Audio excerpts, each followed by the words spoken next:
link. Maybe Now, I'll all right. confirm. So now I should be live. I just launched, I think, right now. Oh man, I just had that was a really well spoken intro for. I'm such a terrible talker sometimes, but I managed to get out of Oh, one I go at see. a See, time. you did your intro and then you went Yeah. live. All right. Well, I'm back here with Nashcraft, and we're here to design the carousing class with Shadowdark. Shadowdark carousing, so well known in the system. And I've got my buddy Aaron here, and we're going to design a class. And by the way, yeah, if you're just now logging on, starting into the stream, or even on the stream that I've already had to do this for, if you go over to pop over to mine, I've got the zine for Shadowdark that Aaron and I did. It's called it's named after my channel Nashcraft. It's just the overall brand, but yeah, this particular issue is called Valhall, and it's got tons of Norse-inspired classes and um, treasure tables, all new 100 treasure tables and god boons and a bunch of other stuff, and it's all hand drawn by Aaron himself. So if you want to push back against the AI menace, you better get out there and support some artists, right? So Cool. otherwise, yeah, that's my little advertisement pitch. And so we're here to design the carousing class. And Aaron had some excellent ideas. He kind of took, I was sort of came to him with a brewmaster class, and he had these other ideas about describing bashing people over the head with chairs and bottles. And I thought that was more my speed that I think we should go for. So we're here to see what we can do. So the so far my design document for Carouser is he's the WWE style class. Yeah. So we gotta go as like hard with that as possible, I think. That's my idea. Um I was thinking like do you want him to have him them do you want this class to have like an extra benefit when you're carousing, kind of like the bard has right now? So yeah, I've been thinking about that. How much do we need to lean into uh, interacting with the carousing table at the end of the game? Because yeah, bard just adds a flat d6 to the carousing roll, and you and I have kind of talked about how powerful that can be. I mean, I guess some people, the bards in the party, have argued like, "This is all I can do, man. Like, don't take this from me." Because our poor bard, man. Like, yeah, I remember him like not being able to roll like any of his abilities. Like, none of his abilities like ever worked. They all like failed. But he was able to get some badass carousing rolls for y'all towards the end because adding that d6, I swear, is pretty powerful. Well, yeah, I mean, when you think about it, so here's how you justify that, right? Like the fact that the bard gives an extra benefit to the carousing, when you think about it, that's the same as bringing back like an extra 2 or 300 gold worth of treasure, right? So like if the bard can't really justify themselves in dungeon, they may as well justify themselves at the party, right? That's the way I look at it. Yeah, yeah. So, I honestly like when I give it some thought, I'm wondering if the carouser should synergize with the bard somehow. Like you have you have an extra advantage if you have both of them at the table. Or That'd be yeah, kind of fun. yeah. That I do like the idea where yeah, we could go all the way and be like, yeah, if you have come up with like whole charts or like spreadsheets for like if you have this combination then you get this thing. I thought about some what about this? So I thought about some abilities as far as stuff like I thought it'd be cool to get your other teammates involved with roles to like either like, gamble for higher boons. It's like yeah, this carouser can kind of start something, and then the other one can you can kind of pitch it to someone else to maybe do the role, and it'll either fail or it'll pop off even bigger. So it's like tavern song or tavern chanty, and like this so the carouser starts a chorus or stanza, and then this other player has an option to like it's like you hot potato, you've like passed the mic to a teammate to finish this song in the middle of this battle, but it's a sort of try to rowdy you up, sort of type, get hyped type thing or whatever, right? And they have to succeed a role in order to, get some effect out of it or something like that. But that way you get your teammates more involved, and I thought it's always fun when other people are rolling. So yeah, if you just, if it's an ability based around getting your buddy involved, I thought that'd be something interesting.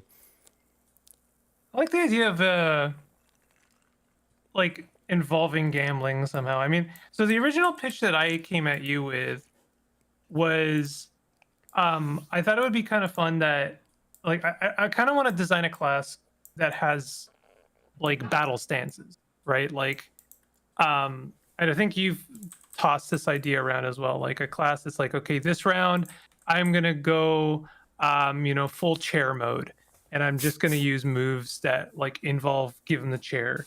And then this round I'm gonna go full brewster, and like start chugging my ale or whatever.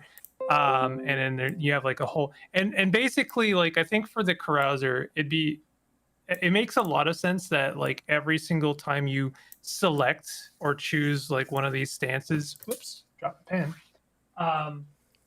You're rolling on a table. Like there's a real kind of like random flair to it. So they all kind of have a similar flavor of like play style. Like you have a D4 table and they all kind of have a vibe to them that are like similar in theme. So like, oh, if I go chair mode, that's like full aggression mode. I know that I'm only gonna potentially roll things that are given the chair. But at the same time, I don't know how that's going to manifest, and I might need to like adapt and think on the fly, much like a real true partier would want to do, right? Exactly. Yes, you got a Daniel Day-Lewis this class design or something.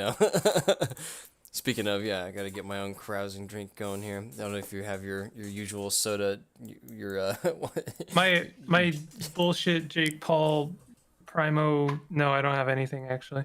trademarked. I had some Dr. Pepper, but it's gone now. That's what happens when you drink it.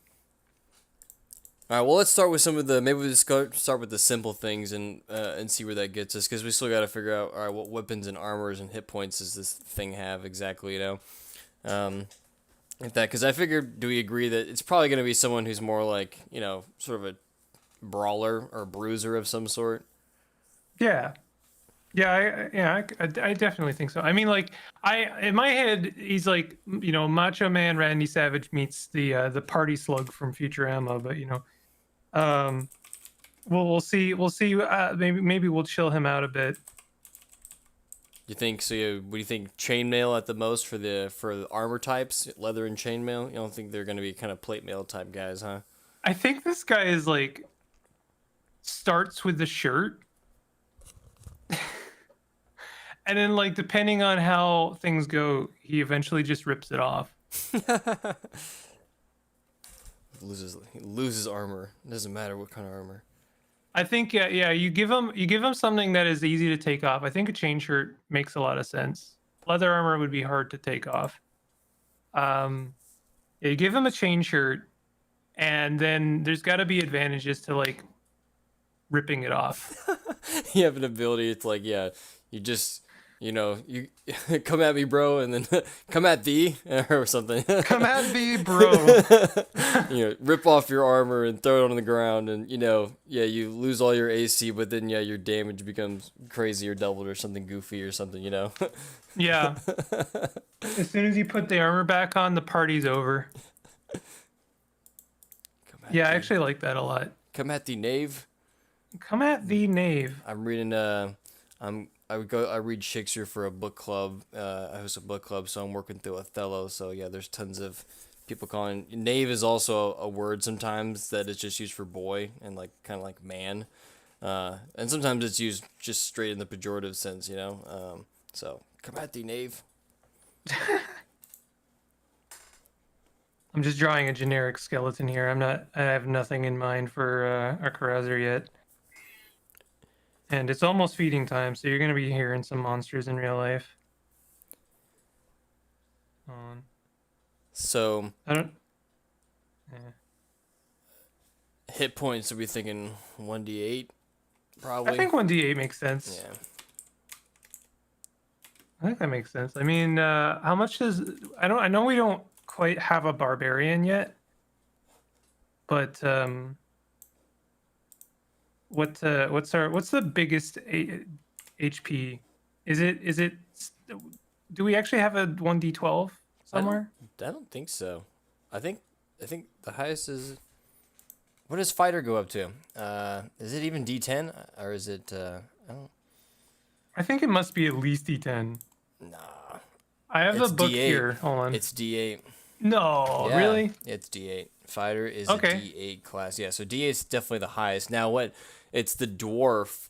When you play a dwarf, they get a bunch of health. Yeah, because they get the advantage on Yeah. health throws.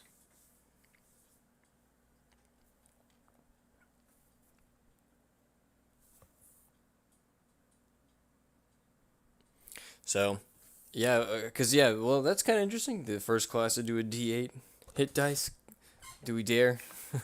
I mean, I don't see why not. Maybe depending Like, on I feel. what we see Here's here. the thing. Give him a D8, but we're gonna. I really. This is my personal like incentive or motivation here. Is like I really want this class to be someone who, like, a player takes this class to risk it all. Like every single combat, the goals are to have like an absurd time with it, and not necessarily to play optimally. If they make it home at all, like the adventure itself was a party. Yeah. Okay. Yeah. All right. No, I like this idea, and it's I like how Conan is known for going out and slaying and battling, and then eventually going off to carouse. Well, but he's a little more battler than carouser. We're just doing the opposite of that whole thing. He's a little more carouser than fighter, but he's still a fighter, kind of. Yeah. All right. So we're gonna rock D8 per level for now. We're gonna flirt with breaking the rules here. Yeah, if we give I like that idea of we give him that D8 per level because he's built in with an idea of like donning off all of his armor, so he needs like a little cushier, way to sustain that or whatever, right? If that ends up being a real thing. But like, are we thinking? Are you want to go hard on this gambling idea, or I think that could how do you be feel one about of the stances? I think that should definitely be. I think we should roll with that. I think give him some like weird, unique abilities. Of like one ability that's maybe like a couple of times per day. I'm already gonna use one that you already gave me, and then I'm also gonna go with yeah, not so much. I think the stances would be a different idea class, and the and I think having a once per day, or we can talk about if it needs to be more than once per day, but the idea of the mini dungeon carouse, it's like the whole party pitches in loose change, and the money's never seen again, but the carouser produces.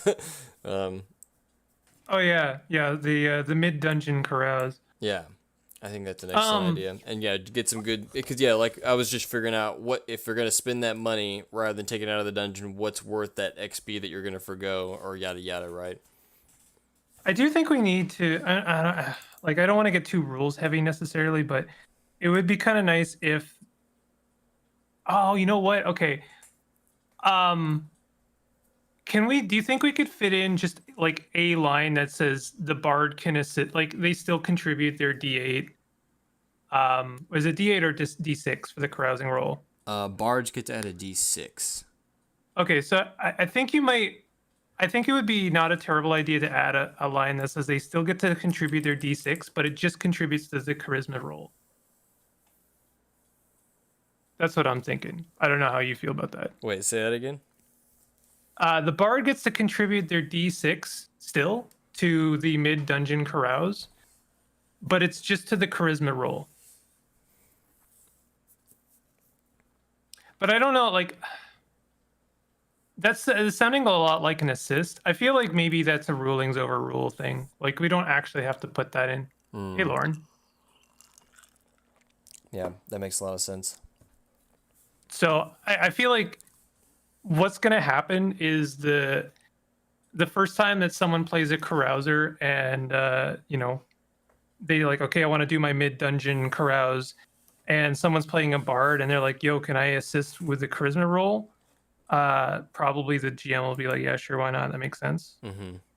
Since it is a charisma roll, right? To do this, So- to do this effect or whatever. Yeah, to do a mid dungeon carouse. So for people at home, the idea I was having about a mid dungeon carouse, and it's a very tricky thing to do. In fact, I'm just going to bring up our chat here so I can reintroduce the idea. One. Ba, ba, ba, ba, ba. Basically, okay. Once per day, you may throw a dungeon party. Gold is spent, and a charisma check must be passed. In the same way that you would have to pass a intelligence roll for casting a spell. So the way I see it is, this is kind of like casting a spell.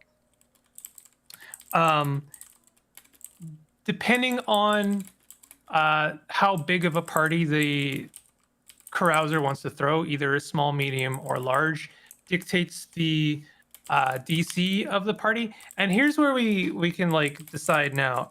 Do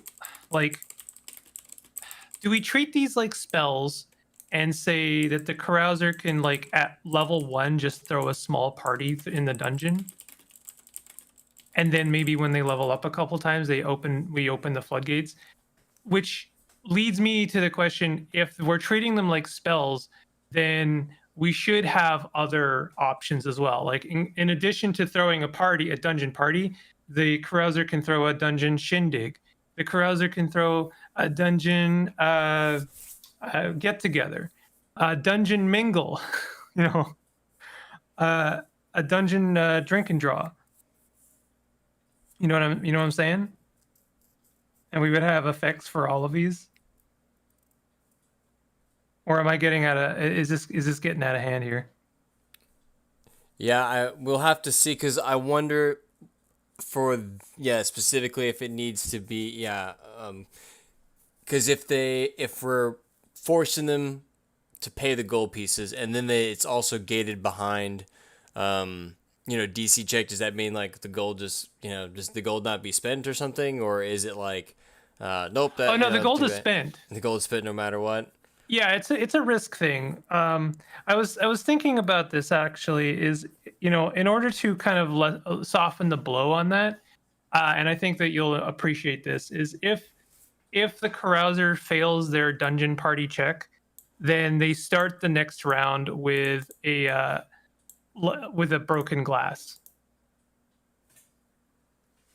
So they get like an extra weapon. It's like a D6 weapon, and they can either like throw it or like, stab a goblin, whatever, with their broken glass. But whatever they were drinking out of, whatever receptacle they were drinking out of, as soon as the encounter starts, they start the encounter with a broken glass in one of their hands.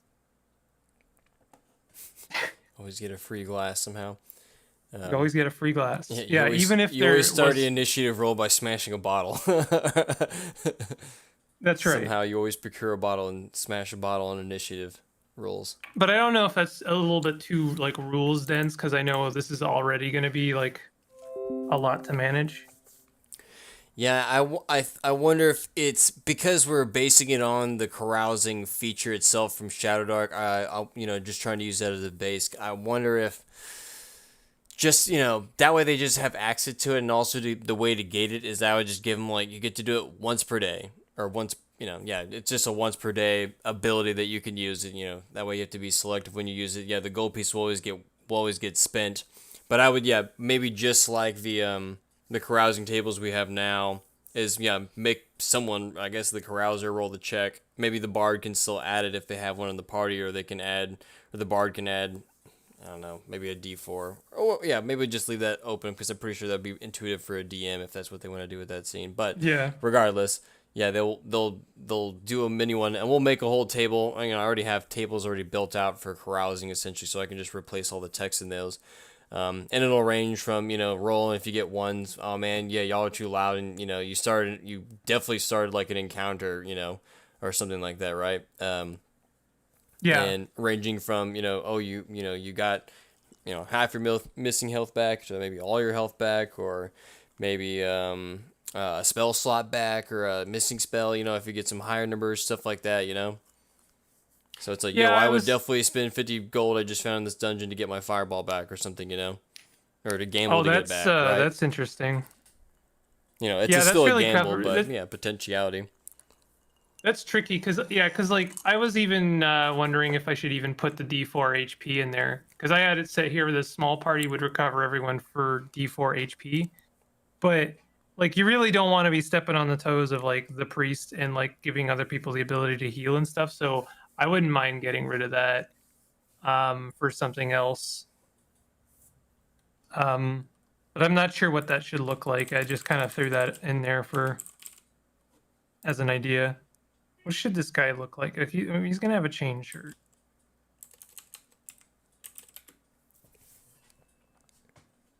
Maybe you should make him a barbarian helmet, where today they have it where the beer cans,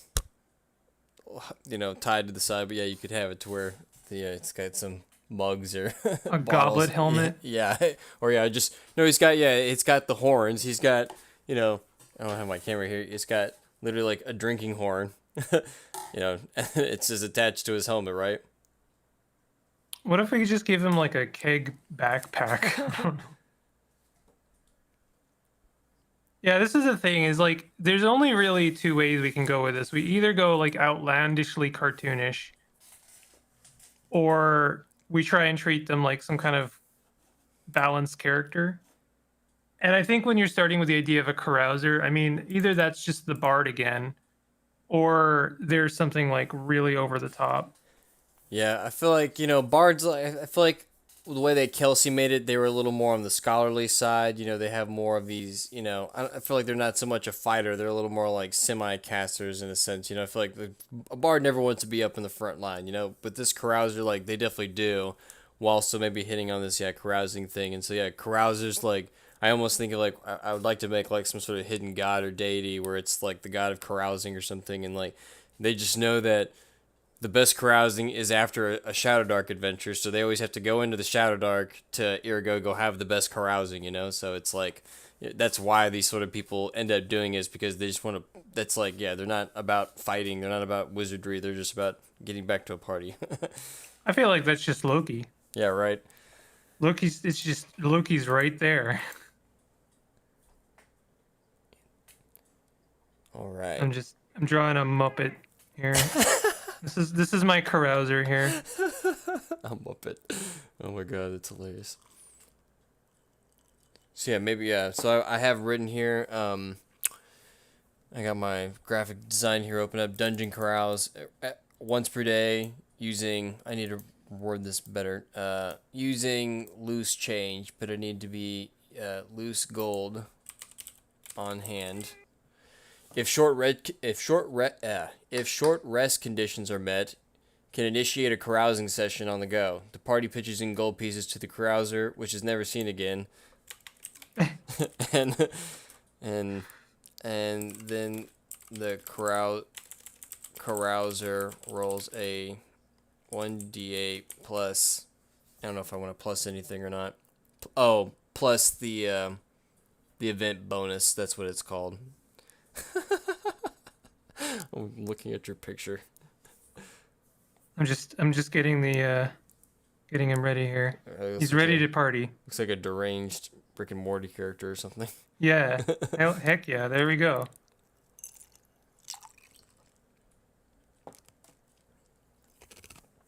This is our chain shirt. Then the carouser rolls. I almost want to be like, their eyes are, past their drunken haze, and the sleepless eyes is actually like the knowings of a god. It's like they've touched this other god and this carousing god. It's like some sort of Dionysus sort of thing or something.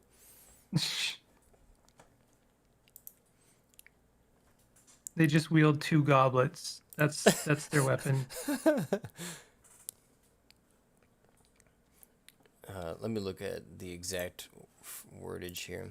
And so one of the other, so I think this, I'm gonna pitch this out here in a second. We can look at the rest of this dungeon carouse because I got ideas for this. But one of the other abilities that I thought was really good was maybe just have it a couple times. I don't. It's always a wonder of a DC check or per times per day. I think this ability would be. I think it would be like a 3 times per day. That's how I feel. And it's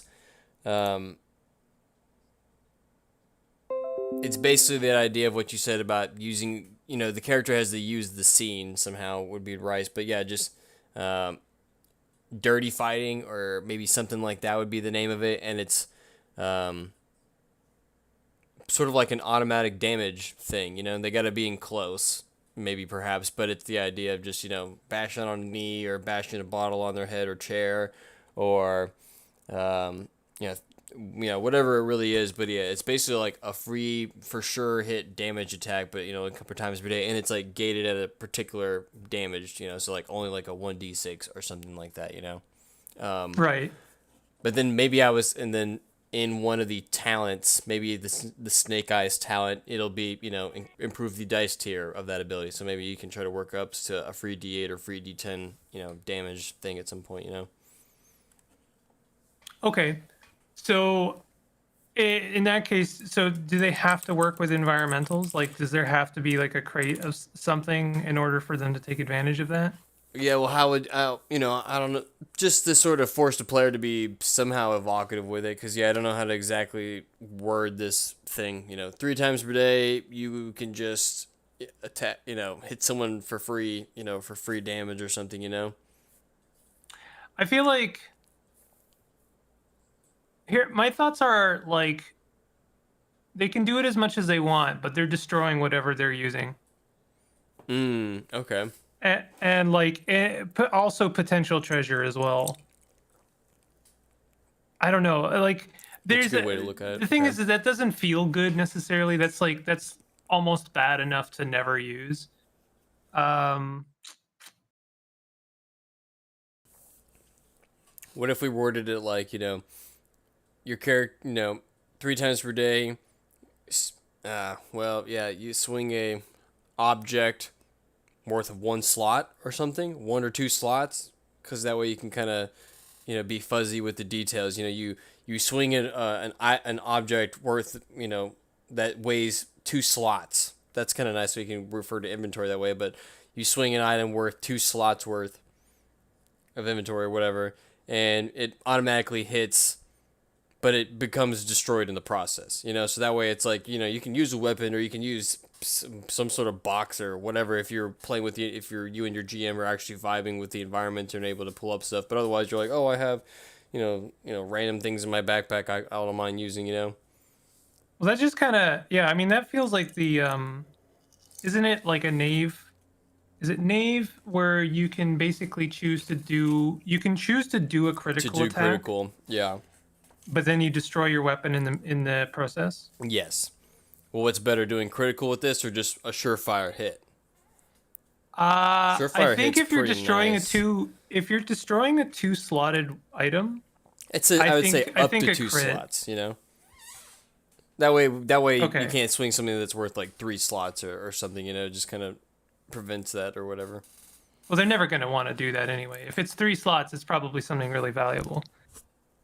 I feel like we almost need to incentivize it. Like they roll d8 per slot of the item. Or what if it's just or just increase it. If it's worth 1 slot, you swing a d6. If it's two, d8, and if it's three, d10. Right? Yeah, there you go. Okay. Okay. Yeah, 3 times per day. Oh.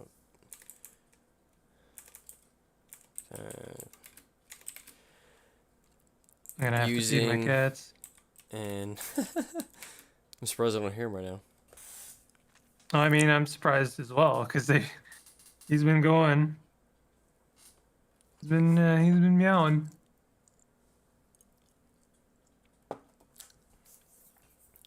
Oh, that keg's way too big.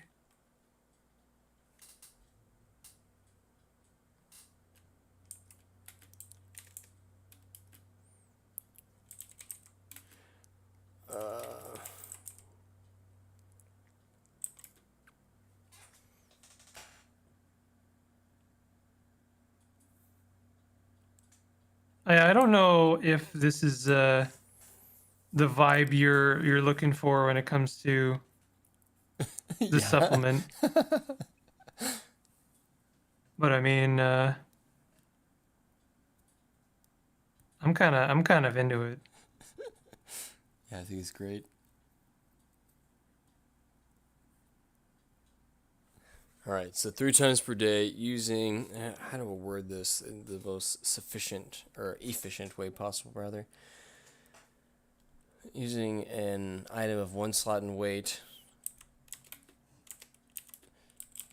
Deal. I honestly think you just like you can, if you want to go just d6, just say like the carouser destroys whatever weapon they're holding, but it does d6 times the slots that that item takes up. Like that's the most, like if you don't want to do the whole like d4 d6 d8, if you want to be efficient about it, just like make it a multiplier. But like carouser, let's see, yeah, I don't know. Yeah, this is already. I don't want to make a already. direct reference to smashing a guitar, but like that's kind of what it feels like. Oh, there you are. Yeah, the Keith Moon class.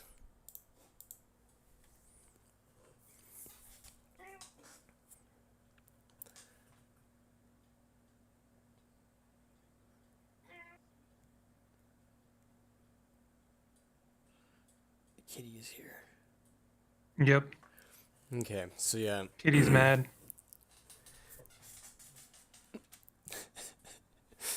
Those pictures cracked me up. Yeah, because if it would be multiple, yeah, I don't know if D6 is the best or D4 if it's multiple of them, you know.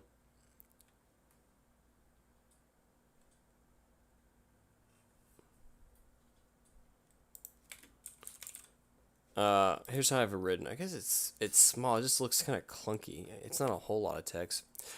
3 times per day, using an item of 1 slot in weight, deal automatic 1d6 damage to a close target. It is destroyed in the I should write the item is destroyed in the process. The item is destroyed in the process. If it is 2 slots, or if it is 2 slots, then deal 1d8, and if 3 slots, deal 1d10. Does that make sense? Yeah, but I don't think you need the part in the beginning that says 1 slot item, because you're kind of clarifying that at the end anyway, that the damage is based on how many slots it is. Okay. So just say like destroys the item in their hand in a what was it, close range attack? Yeah.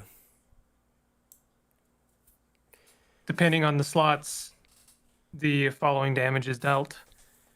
Using yeah, you said it really well the first time, and I'm destroy an item. Destroy item in hand. An item to automatically deal 1d6 damage to a close target. Okay. I think this class needs to be axe weapon proficiency only. I'm feeling axe for this guy. If it is 2 slots, then deal 1d8, and if 3 slots, deal 1d10. Does that make sense? Sure. For now. Yeah, so that's one of his little main abilities, you know? Like, yeah, he'll get to deal some automatic damage to an enemy. Alright, and I like that. I think that's really cool. I think the idea is neat. I like this. Alright. Oh, and then, they usually have a passive for, like, what kind of, they'll get advantage on a certain kind of check or something. You know, obviously, the... Oh yeah, like the ranger can make wilderness. Stuff. Yeah. Yeah. Or navigation checks or whatever. This one could be, I don't know if we would count it for its own table, because, and here's what I'm thinking. What if he had, like, you carouse with advantage, which is different than adding a d6. So if you have a bard and a carouser in your thing, they get to add a d6, and you get to roll carousing with advantage, which is like its own sort of buff, right? That's insane, but yes.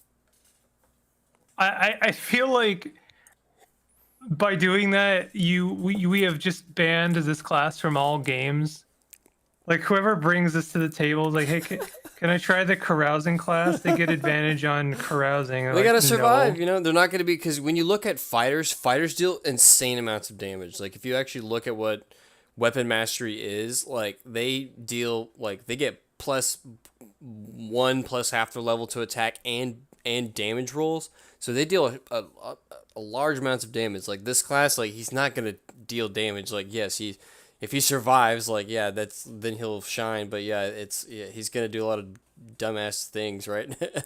Or hopefully, right, if we play this correctly. Yeah. Yeah, Um, that's, I guess so. He needs to be dumber still to justify that. Yeah, like I really do.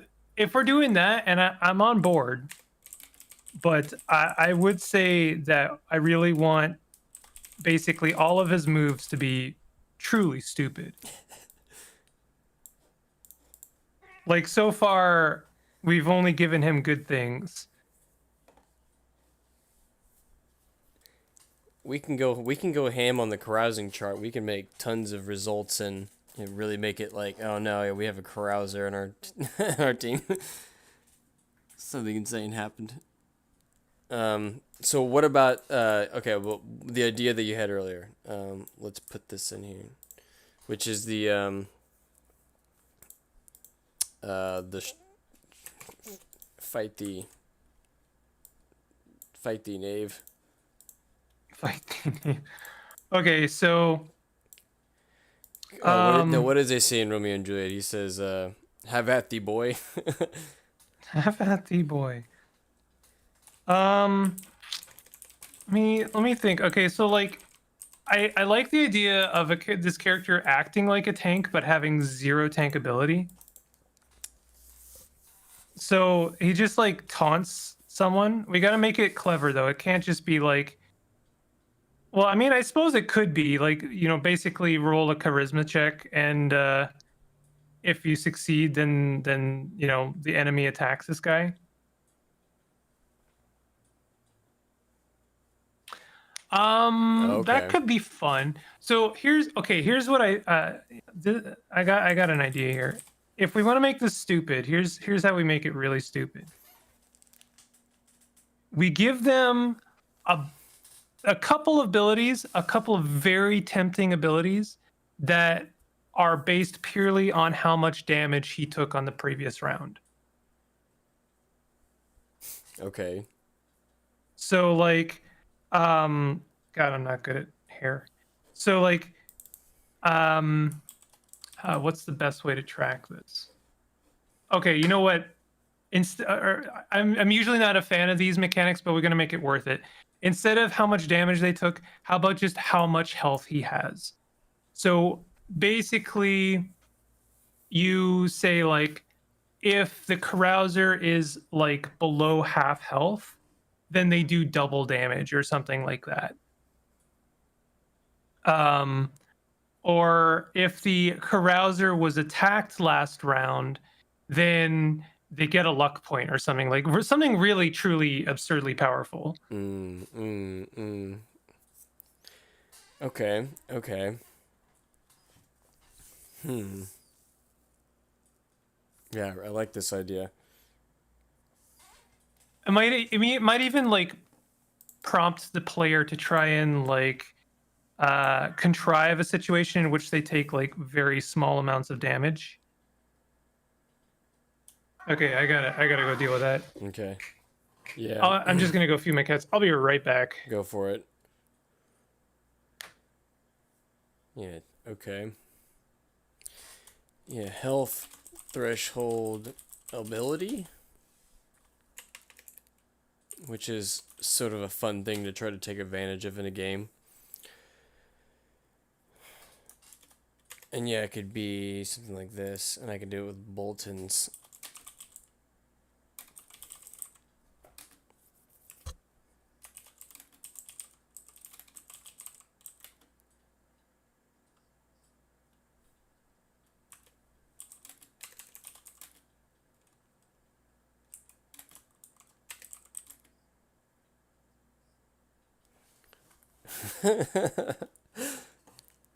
Hmm.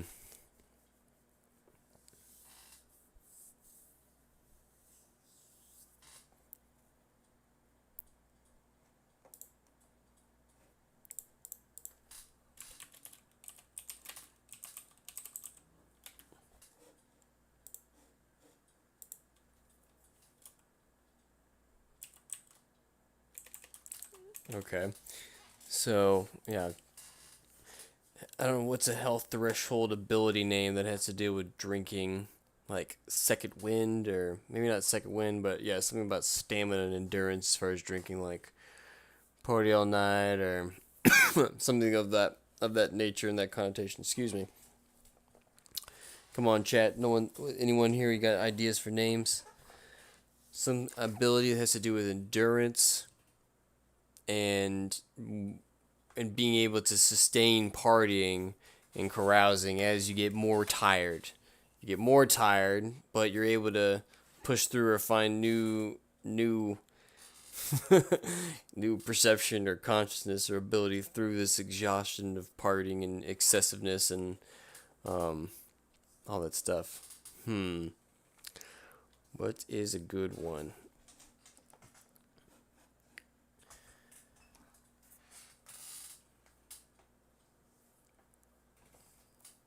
Party on palm all night long. That's not a party song. You gotta fight for your right. Party. That'd be cool to use. I wish I could figure out how to use the Beastie Boys song for this. You gotta fight for your right. Is that the name of this health threshold ability?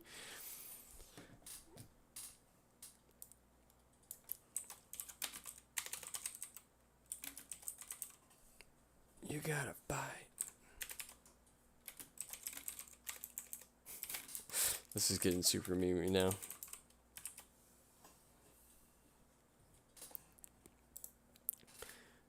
Oh yeah, if this is gonna be y'all's fault, Chad. If you don't say something, if you don't put an end to this madness, we're gonna get an ability called.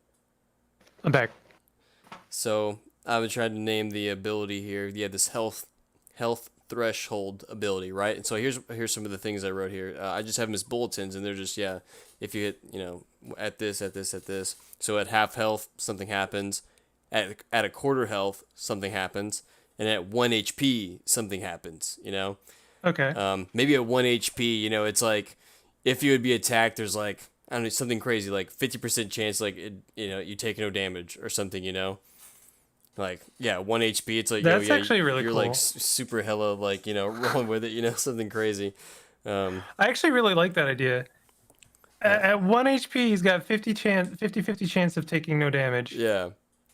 So it's useful at level 1. It's useful all the way up until forever, But it's it's super wildness. So I thought that was kind of neat.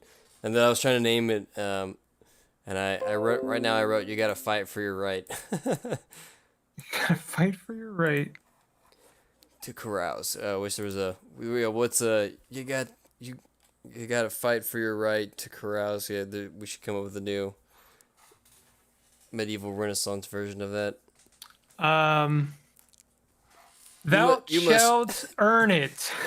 You must quarrel for your station. Quarrel for your station. I actually don't mind that.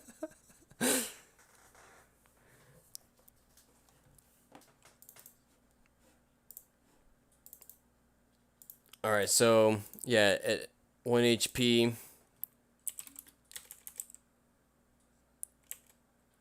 if you would take damage, there is a 50% chance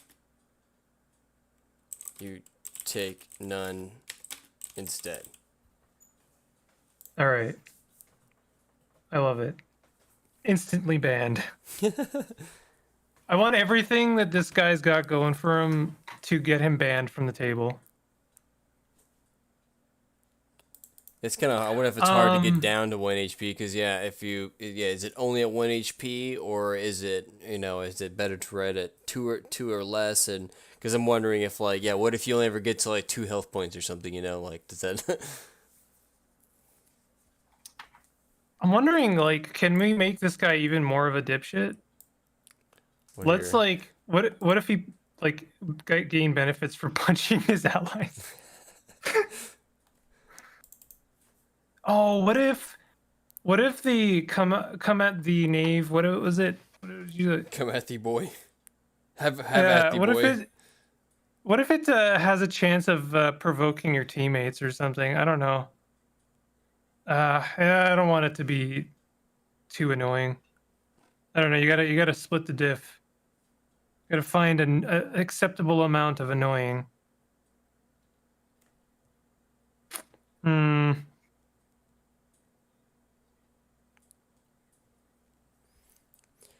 All right.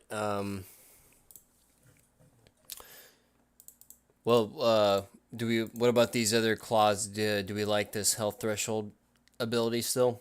Or So what have you got for? Did you say 25%? yeah, I have. I didn't fill them out, but I was just trying to think about what the what the thresholds would be. So I have at half health, and then at quarter health, and then at 1 HP. I just had an interesting idea. Sorry, I have some of those. Um. Okay, hear me out. Because I was just thinking, like, it would be kind of nice if we simplified this a little bit. What if we bring back the gambling aspect for this part? That each round, um, how do we do this? Okay, hold on.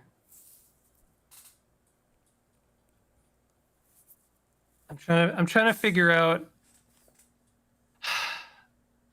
Yeah, like I was thinking like roll under mechanics would be kind of fun. If like, what if you each round you had to roll your HP, basically your max HP, and you want to roll over your current HP. Does that make sense? Yeah. No, that's okay. That actually really doesn't work because basically when they level up, as soon as they level up, that's going to be impossible to manage. Never mind. Yeah, never mind. My only problem with percentages is it's like then the player has to do math, and I don't want to. I can just write at half HP rounded down because they do enough rounded down. I mean, even on a basic fighter, you have to do rounded down math because it's half your level rounded down, right? So here I could be like, what's half your HP rounded down? Hopefully that's not too hard. It's like half of 33 is 16 and a half, so 16 or whatever. Not that I don't believe you, but can you remind me when the warrior or the fighter has to round down? In their basic, one of the fighters' main, I mean, fighter and thief, if you think about it. I mean, they all have abilities like this, but fighter class, weapon mastery, you get +1 attack and damage with that weapon type that you choose. In addition, add half your level to these rolls, round down. So Oh yeah, wow. you have to take, and when the priest heals with cure wounds, they add a d6 plus half their level.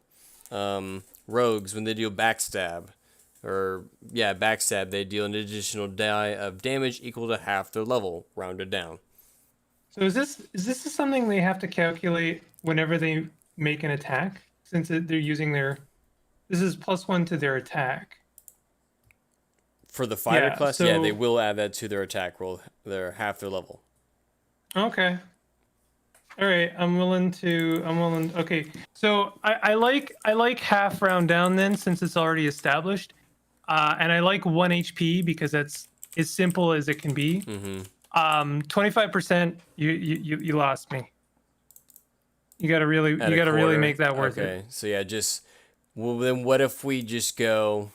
What if we also want to keep him? Sometimes he can be happy at full health too, and maybe that's way. Maybe at full health, that's what gets him into the fight. Maybe that way we can write at full health points, you get this, so that way he's like, oh, I'm gonna go out and start using that right away, and then it gets knocked off, and that's fine because now he's got these two other things to maybe look forward to. Maybe that's the only time you can do "Come at Me, Boy" At is when full he's at full health. at full HP, do something. I kind of like that in a way because that's like the only time they can taunt a creature is when they're like the most cognizant, and then like as the battle is persisting, they're getting like trashed, and they're gaining more and more abilities. And like it's not that they're drinking throughout the fight, but I love the idea that like their HP almost represents their inebriation. Yeah, we need to lean into that. I actually really like that. So like if at one HP there's a 50-50 chance they don't get downed on a hit, which I think makes a lot of sense, right? Like if someone's really trash, they can take a punch, right? Yeah, yeah. So what, and maybe at 50-50, what would be a good 50-50? Like they get they get a like a they get something like an extra attack. Maybe that's when they get their fight dirty.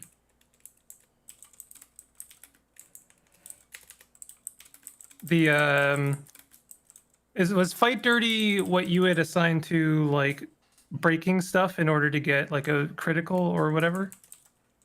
Wait, say that again. What do you name, what did you name your like taking environmental objects and smashing them? What is that called? I called that one dirty fighting. Okay, so that's your dirty fighting? Yeah, dirty fighting ability 3 times per day. They can just do that. What if that's their 50% move? So I- instead of 3 times per day, they can do it when they're at half health. and they and the can nice only thing do about it, that is- they can only do it once they get that threshold. No, they can only do it when they're at that threshold. But then they can dirty fight as much as they want. Yeah, and I think that you would find that gates it almost as hard. Because honestly, the only thing that's a little bit tricky about this is I might be tempted to say when they're below half rounded down. So when they're below half health rounded down, they can dirty fight as much as they want. And I think that that's fair. And the reason being is because they're already smashing things. Like there's already a huge penalty associated with it. But also, like they're at half health rounded down. They're allowed. And they would be like trashed enough that they would start breaking stuff, like trashing the hotel. Do you know who Keith Moon is? If we're talking about rock and roll and people who unfortunately drunk themselves to death, Keith Moon was the drummer for The Who, and he's literally known as like the rock and roll party star who got banned from hotels for doing insane things.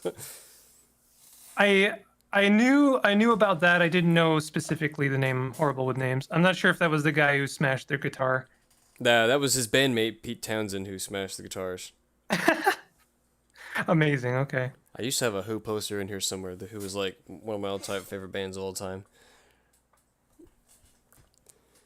I went through a Who phase, but I was it the Who was the no, I'm thinking of someone else maybe the Doors. Yeah, one of the those. Doors. The I Doors. went on a huge Doors tangent recently again because I was obsessed with the Doors for a while too, and I do this other channel where I do like Shakespeare research and other literary stuff. But there's a book that's called like The Crying of Lot 49, and it's like written in the 60s, and I made this little intro music video for another video I did, but it definitely has some Jim Morrison stuff in there. And then come to find out, Jim Morrison, one of his songs is actually a line from Thomas Pynchon, that book's author, who died in a weird motorcycle accident. Anyway, it's a whole other tangent. I could digress like infinitely on this subject or whatever. But yeah, the Doors. The Doors are awesome. I love the Doors. You would be monologuing because I unfortunately cannot contribute to that at all. But I was looking at, I was watching all this stuff about the Doors, and like watching the old footage, and this was like, a little over a month ago. And of course, started watching the Val Kilmer, Doors scenes again, because I, watched a long time ago. But I was like, oh, look, Val Kilmer in the Doors, I was watching some of that. And yeah, then very shortly died. Not long after I was sort of focusing on all that stuff. So I thought that was a little eerie, but it's not my fault, y'all. It's not your fault. All right. So yeah, maybe we're doing, I would have to reformat this. That'd be an interesting way of doing a character class like that, is accessing abilities like this. So Aaron's pitching, I think that's a lot of fun, actually. at half health, you can dirty fight. Yeah, how to. I still kind of want to go harder. Like I want still this. want to go harder. I do want to go harder. Like I'm just thinking, like I want this character to be almost like a menace, both to the party and the monsters. Like if there's a bottleneck, they're the ones who are like gonna go and like get in the face You of the say monsters bottle? and I'm also gonna block smash the the party. bottle. I smashed the bottle, yeah. There's a bottleneck. I smash it. I'm trying to reorganize it based on this suggestion. Oh, I need to kind of get loaded with abilities here because I forgot how to fit this Yeah, dungeon that's the one thing I was. here. That's why I was thinking it would be good to combine like their abilities with the health gimmick, because I figured you were already going to run out of room, and they're already starting to feel a little bit complicated.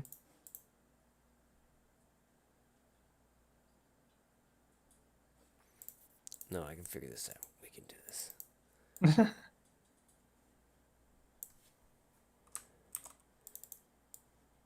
Put this here. All right. We should be able to fit this all because I only need to. Right now it should fit because we only need one more at this thing. We only need one more ability for full health points, unless you like my bar shanty idea. I don't know where I would even put that. Well, what's the bar shanty idea? That was the one about lobbing a roll to another player for a bigger effect of some sort. Where the carouser starts some stanza of some well-known dirty tavern song or something, and then is expecting someone else to follow up, but both players get some kind of buff or boon from doing such a thing. Especially if both of them succeed the roll or whatever.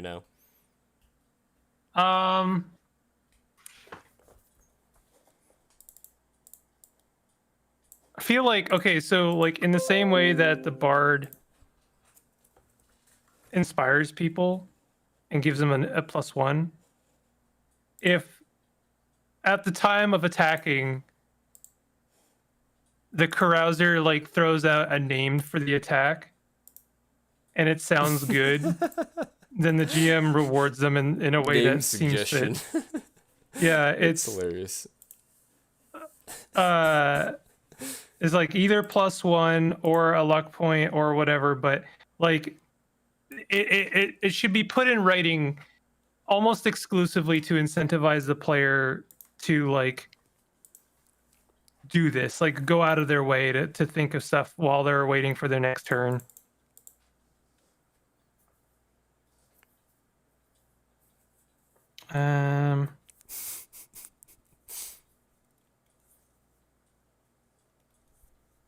Call it something like Gonzo inspiration.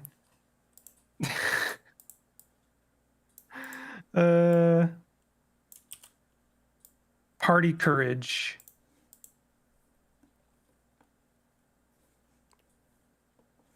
Kind of like party courage or something like that. What is like a is it just a fair, like what is a medieval or like RPG, fantasy RPG style party? What would that be called? A carouse, I guess. I don't know. Carousing courage. There you go. Perfect. No notes.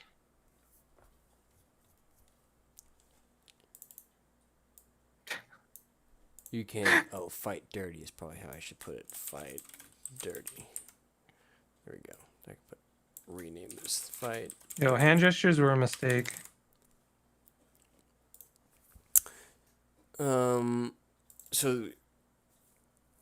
should that be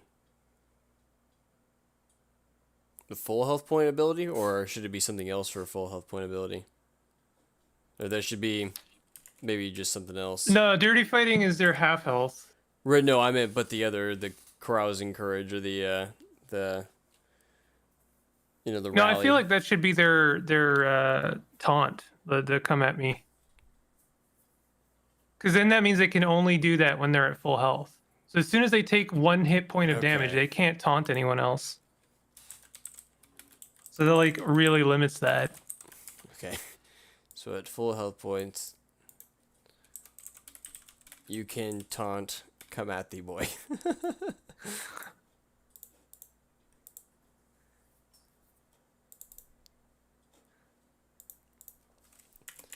Yeah, I've actually in a one of my other adventures I did recently, I did a lot of Shakespeare random referencing. I was like, I need some kind of thing, and I ended up picking Shakespeare for some reason several times. So come at the boy. May have to be renamed, but we'll see. I like come at the knave. I know the is you, isn't it? Knave. The is you. Like if I say the, I'm referring to the, or I think it's more like them. Oh, them. I think it may be more like that. Yeah, I do love the. I do love them. I think that's what it is. But come hither, knave. Come hither. I bite my thumb at thee.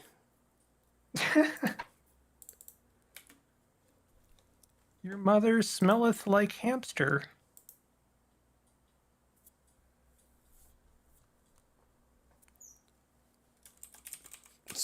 So yeah, was it like target creature, target humanoid, or only any target creature? It's a really good question. I don't know. Like, let me take a flip through the Shadowdark book here, because the thing is, like, is anything inhibited by like understanding? Like if I go to the spells, for instance, and I look at something like charm. Sometimes they'll say it has to say like target humanoid. They'll specify that sometimes, or it'll give it a certain level cap off, like only okay, three or four or less or whatever. Charm person is magically beguile one humanoid. So yeah. So let's match that. Let's say beguile. This is a taunt a humanoid. Yeah, target humanoid.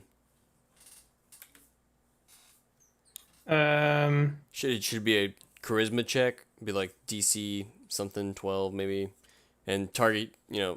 Make a DC charisma check. Target humanoid.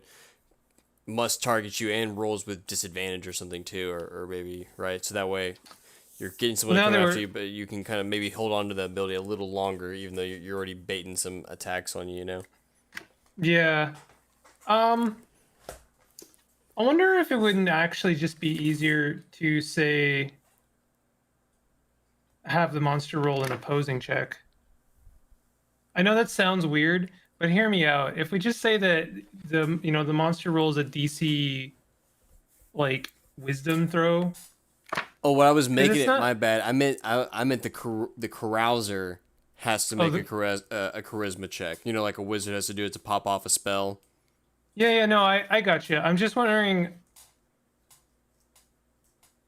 Here's the reason I'm thinking opposing check is for a couple things. Like I'm just looking at charm person here, right? And they've got beguile one humanoid of level 2 or less. And so like this is like magically beguiling a level 2 humanoid.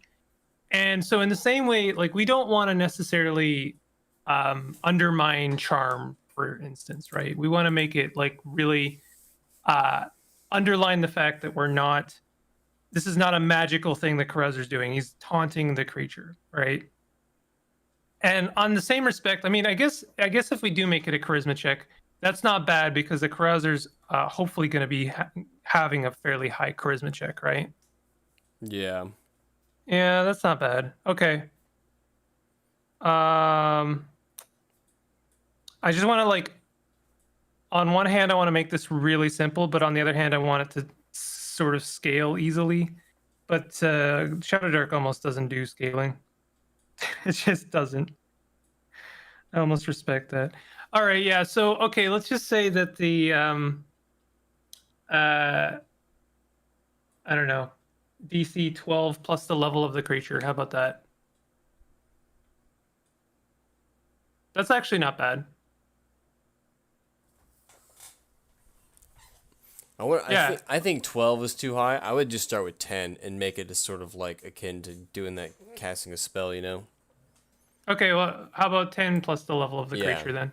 And then what happens? They must target him and they roll with disadvantage next turn or something?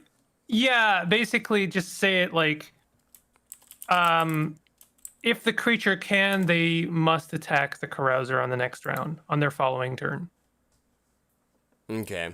With disadvantage. within reason. Okay.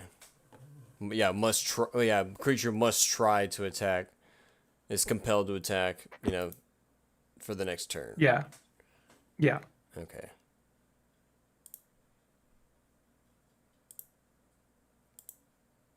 Where is? I get to. Looking up some wordage here. Oh yeah, what were you saying? This is my favorite part. Is I get to do the stippling because I've got so many tricks here. I get to just. Boop. Hey, Brady. Hey, Yo. how's it going? Good. How are you? Allen's coming to hang out here for a minute. Yeah, we're doing some designing for the Carouser class Mm-hmm. that we came up with.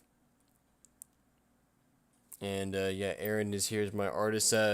Aaron, this is Alan. He's the one working on the Shadowdark VTT, actually. Oh, nice. Hi. How's it going? How you doing? Good. So yeah, How are you doing today? Yeah, we're just coming up with a sort of gonzo class idea here for Shadowdark, having a fun time, coming up with some, maybe trying to push the boundaries of what can be done or allowed in this game system. Yeah, we're seeing what we can get away with. We've got this sort of, how I sort of described it at the beginning is, I think how I pitched it and was, how Conan, he definitely goes out there and fights and wields the sword, and then, he'll go and party at the end, but he's a little more fighter than partier. Well, this character's like kind of the flip. He's a little more partier than fighter, but he'll still do that fighting stuff, but, it's more of a means to an end. Mm-hmm. Yep. We're thinking about, we have some, I think the bread and butter of this class, the way it kind of panned out is, at different health thresholds, different things are going to happen for this class. So at full health, you have access to this particular ability, but then in half health, you get access to another one. And then we have this one clause where at 1 HP, if you would take damage, there's actually a chance that you would take none instead. Okay. So yeah, if you ever get all the way down there. Does this character have abilities to affect carousing checks? When the adventure is done as well, kind of like a bard. So We were talking about that. Yeah. I honestly, Brady, I love the idea you had, even though it's broken and no one will ever allow it. Is that the carouser gives you advantage on your carousing check? Because then that means it synergizes with the bard, and that's just stupid. Like, it's just ridiculously dumb. Like, basically, if the carouser, and honestly, that still leads me to think that the carousing, what we've got so far for their moves is fun. It's not dumb enough still. Like, it needs to be so stupid. Like, I want this guy jumping into volcanoes. We're working there. Yeah, we had Aaron had a great idea for an ability where, a brawler guy, how they take off their shirt and go into a fight. We were trying to figure out, Oh, yeah. if you take off your armor, if you, remove your AC, but you'll get some kind of weird buff if you do that for a certain amount of rounds or something, something, something wild. Mm-hmm. How do we do that, though? I almost feel like there should be a clause somewhere that if, like, the carouser is doing something stupid, the GM, like, rewards them in a way that they see fit. But there's certainly mechanics from other games where, like, if you don't wear armor, it gives you some resistance to damage. I mean, is that like he's like so drunk or stupid that he can take a hit without really a problem? Is that kind of what you were thinking? Yeah, I mean, like, that's kind of the idea for when they're at 1 health. They can take like a couple of hits before they go down. Mm-hmm. And then their 50% threshold is they start smashing things. They, like, break objects to do extra damage. Okay. Are they going to be basically just like slamming beers or ales the whole time in the adventure? Is that kind of an idea? That's kind of the idea, yeah. Yeah. Well, what about having like a way to do like an intoxication level and let that basically be the boost to their abilities and stuff? Yeah, I tried to figure out how, if they were gonna, if tracking, but then they had to be tracking like how much alcohol that had on them, and I wasn't trying to have it to be too of a parasitic class that had to rely on you keeping track of these other like little mundane items or whatever, but what we one thing that Aaron kind of talked about the first time we were talking about it is what he did talk about was doing a mid dungeon carouse. Like, you pitch in loose gold and then, we all kind of do the whole process that you do for a carousing thing. But instead you're getting like mid dungeon benefits rather than because you're going to fork over some gold to maybe like, maybe stay alive or something. It's like, oh yeah, I'll definitely throw away my 50 gold pieces to gamble and maybe get like some health back or get maybe even a spell slot back or something crazy, depending on like, the carousing chart that I'll come up with this for the whole thing. Yeah. Oh, so you're gonna have a special one just for this one for like Yeah. dungeon carousing. Yep. Yeah. Yep. Okay. Cool. I like that. But yeah, the drunkenness, I guess, is from him, like, his intoxication sort of, he gets sort of crazier and wilder as his health goes down, much like, the longer you party and stay out and that sort of stuff too. And you find new reserves of abilities or, fighting or whatever, right? Right. I was trying to think about like attributes of like when somebody starts to get really intoxicated, that you could kind of lean into from a game mechanic perspective, if that's the direction you guys are going. I think we've got a lot of the major stuff covered because like we've got a taunt, so that's like the belligerentness, like right away. Cool. Then we've got smashing things, and then we've got like can take a beating near the end. I think like those are all like the major, pins of being you guys trashed. Okay, you're much further along than I thought. Okay, so that's cool. That's great. And then, those are great ideas. So all I really want is I want like one extra clause in here that will really incentivize the player to do stupid stuff. And I almost like wanted to make it. Oh, okay, Brady. I want to come back to the idea of them being like an agent of Loki. I wonder if we can make it almost like a they're a priest of Loki. They're like the holy one of partying, right? We lean into that slightly, and we're like, if Loki ever deems you to be a buzzkill, then he'll smite you. But I wonder, like, how do we lean into that? This guy's almost drawn, basically. Yeah, Alan, I sent you the stream that we're both streaming from our own YouTube channels, but I've got my own stream, and that way you can see. I have his drawing up on there as well, but you can also see like the class that I'm doing as well. I would share my screen, but I think my bandwidth would die. Yeah. Okay. Yeah, groups carousing with one or more carousers. Add roll with advantage. Yeah, Alan, we were trying to toy with this idea of automatic hitting, a certain, maybe, gating at, automatic hits, but destroying the item essentially. And when you do it, we called it fighting dirty. And yeah, you can destroy an item in your hand to automatically deal damage to a close target. But if, it'll do more damage if it's 2 slots or if it's like 3 slots worth of an item. Yeah, I like that. That's great. That's really good. And then we have like a taunt ability and the dungeon carouse and then yeah, Aaron is coming up. I'll push back because Oh yeah. Do you have the write up for the stuff that you've done so far? Where can I see the write up of the current mechanics you have?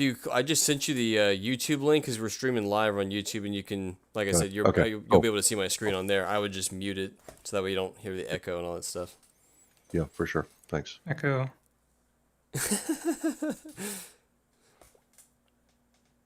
And so, yeah, don't mind the. I've got some Romeo and Juliet references in here with the taunt ability.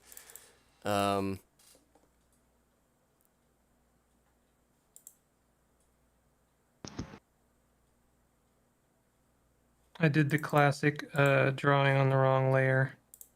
Oh no. That's fine. No one will know. They'll never know.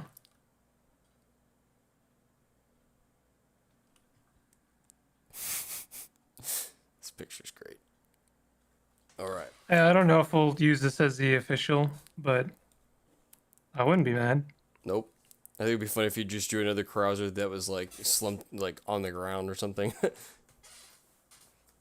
Maybe they're like holding up another mug in the air and not letting it slosh. I was originally gonna draw him on a like pile of dead bodies, but I feel like I mean, first of all, that's a lot of work, but also You could just do like some skeletons or maybe just like a creature or something, you know? a creature. You know, like a basilisk or, you know, a unicorn or something. He's like bashed the unicorn over the head. Yeah.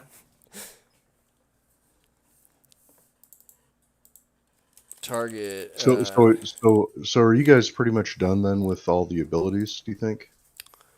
Yeah, I guess for the most part. Yeah, well, I guess Open ideas. yeah. If you got any fun thing else or fun stuff, because I was thinking of one thing that I've always thought was kind of fun to do in some other games is they have like abilities in like old school games where you could like push yourself if you were a spellcaster and actually damage yourself to cast spells or something like that. And I'm not suggesting this is a spellcasting class, but what I'm suggesting is perhaps you do like, you know, a last ditch effort or something like that where you basically just pass out as a result of what you're doing. I actually love Um, that. Yeah. So I love that. Okay, hold on. Yeah, because maybe, I was talking about like I almost want this guy to have the ability to hurt himself. right, like what maybe if he like has this last for ditch effort. He goes to 0 HP or something. Yeah. or what if like you have an ability, maybe it's a certain amount of times per day, or maybe it's even a dice check or something, but you roll a d4, and then for that many rounds you roll everything with advantage, and then after that you're passed out for that many rounds. It's like, all right, I get to roll the next 3 rounds with advantage, and then for the next 3 I'm just utterly incapacitated. I feel like we can go harder. We could like you roll damage equal to his like max his HD. You know what I mean? This is where you could write. This is where we can use the half your level clause. Yeah. It's just like if you're level 3, you roll 3d8 and you take that much damage, but then you get to do like everything with advantage and crit and do whatever.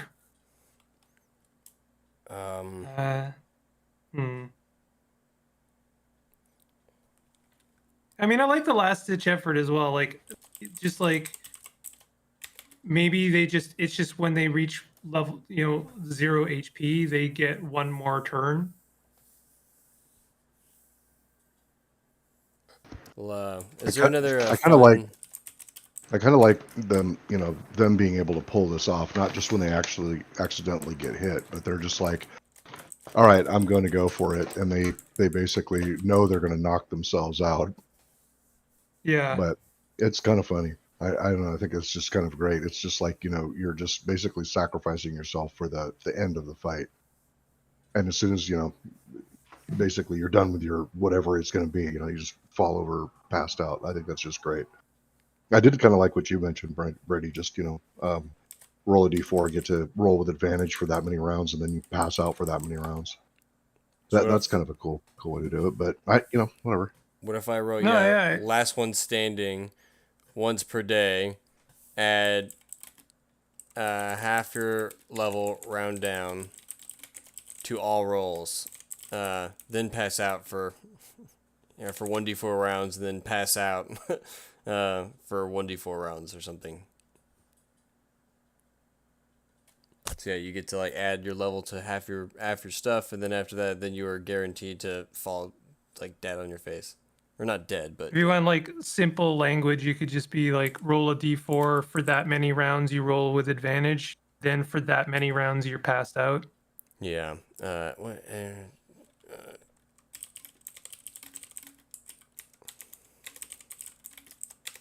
Okay. It's kind of like a simple way of putting it. This guy's. It's getting bogged. It's getting bogged down. Yeah, he's got way too much going on. I can move some of these down. I might have just enough. We'll see. Trying to fit too much in there. This carousing class is useless. Or he's OP. One of those. Add half your level around to all rolls for 1d4 rounds, then pass out.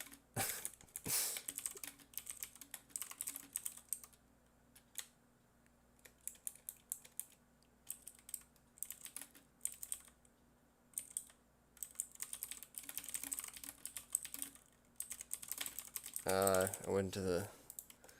went off the rails.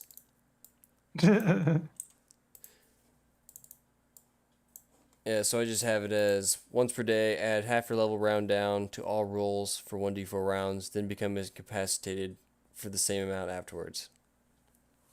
But I feel like, yeah, there's an easier way I feel like to simplify it.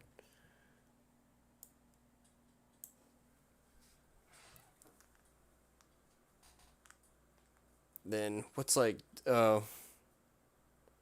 not faint, but yeah, it's like, is there another word for incapacitate or faint that's like quicker and simpler?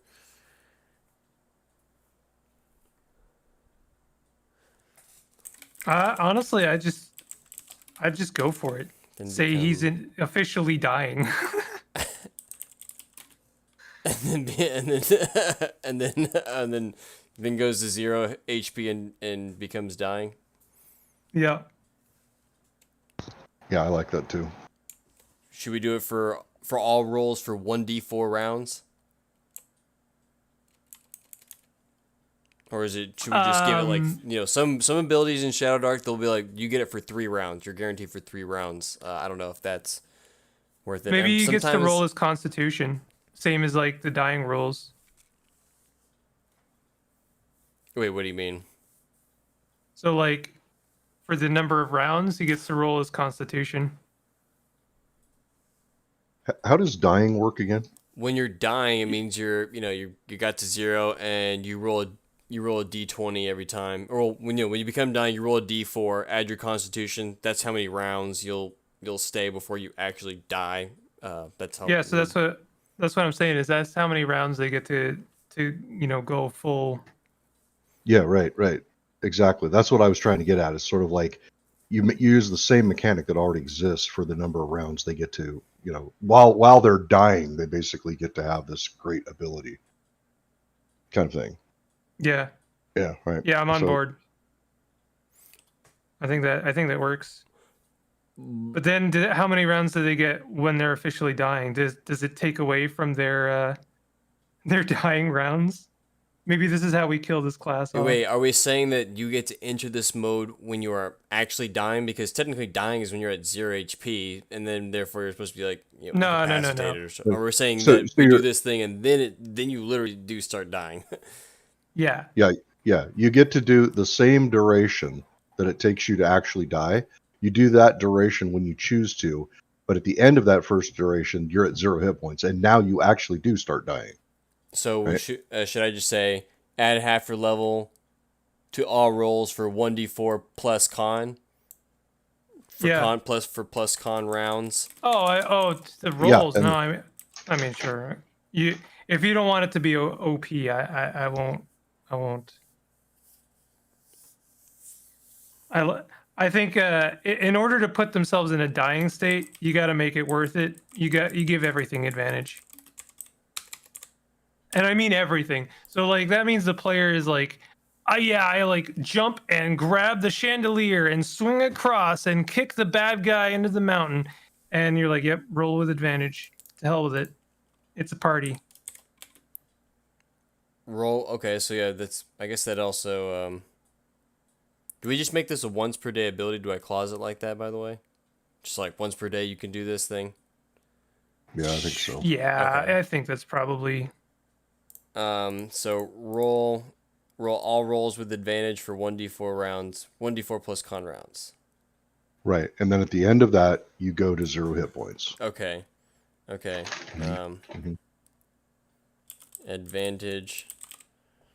Yeah, once per day, advantage to all rolls for 1d4 plus con rounds, then go to 0 HP.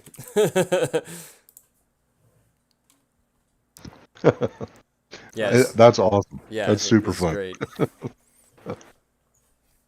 Now, how's that going to work if they have advantage and they start using their fight dirty ability? Oh, amazing. Yo, no, that's actually that's the character. Right, exactly, because you like go into this mode, this last ditch effort or whatever you're going to call it, and then you start like hurling stuff, just whatever you can grab, and you're throwing Yeah. everything with advantage. I mean, honestly, like at this point, the character is zany enough. If I was playing them, I'd be like, yeah, that 300 gold treasure we found 3 rooms back, I'm smashing that over the big bad for like 20 damage with advantage. Well, they're I think it works. the damage of their weapon though doesn't really go up, right? It says fight dirty. It Um, works. it's Oh, it based. depends on the number of slots. Yeah, Right. because I Okay. was trying to figure out how to say like how much weight it was, and so I was like, oh well, what if I just sort of reason it like that, like whatever slot it's worth, and then that's what you can do. That way you could be like, oh, this chair on the ground or this other thing that's maybe nearby if you want to try to work a scene with your DM or whatever, you know. Right. I totally think it makes sense to make it based on slots. I think that's cool. But like if you had 300 gold, like your example you were just talking about, Mm. how many slots is 300 gold? Really depends on the item still. Isn't it Because like 100, you could gold in have a a slot? Or, gem. You could have a gem that's worth 1 slot and worth 300 gold. But like if someone found like a giant statue or a golden statue, right? Yeah, but for That might specifically be worth. gold pieces though, I think that if it's just loose gold, yeah, is it like 100 to a slot?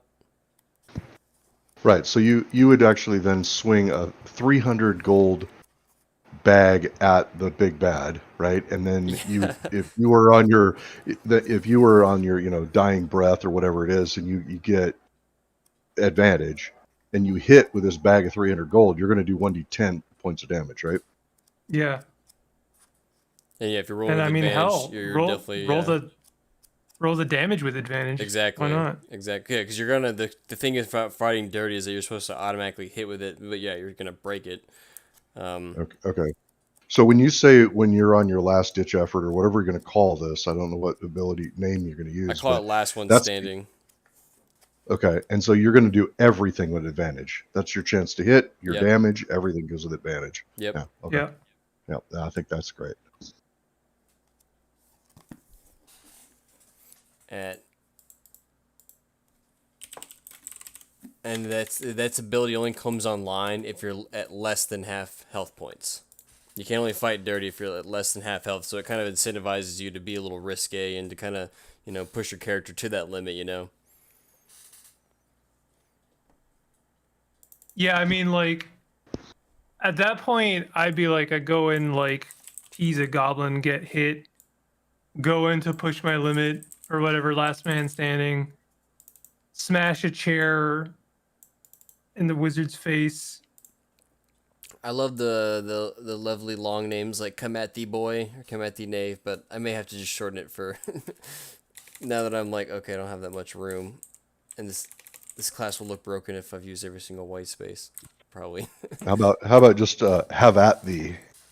Yeah, Is that close? I just put instigate. Okay. At full HP, you can instigate. It's like this. All right. And yeah, that's supposed to be a thing that can try to force humanoids to attack you.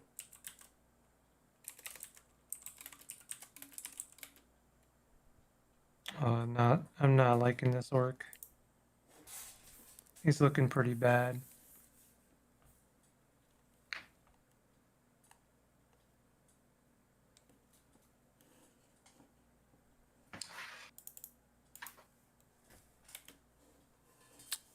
How did I word this earlier? So yeah, instigate charisma DC 12. Target humanoid must try to attack you on your next turn. Until next round. Must try to attack you until, or for next round? How do they word this? Target humanoid must try to attack you until next round, or for the next round? Until your next round? On the creature's next turn, they must try to attack you within reason. I don't know if that's more complicated or less complicated.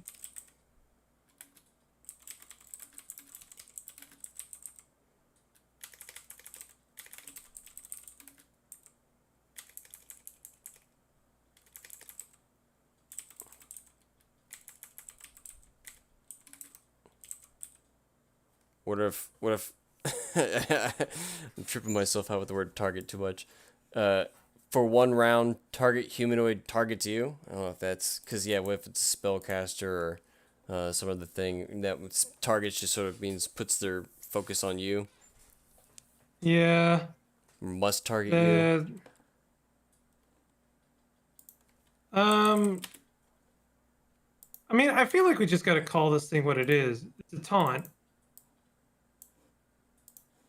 You goad the creature to attack you on their next turn within reason.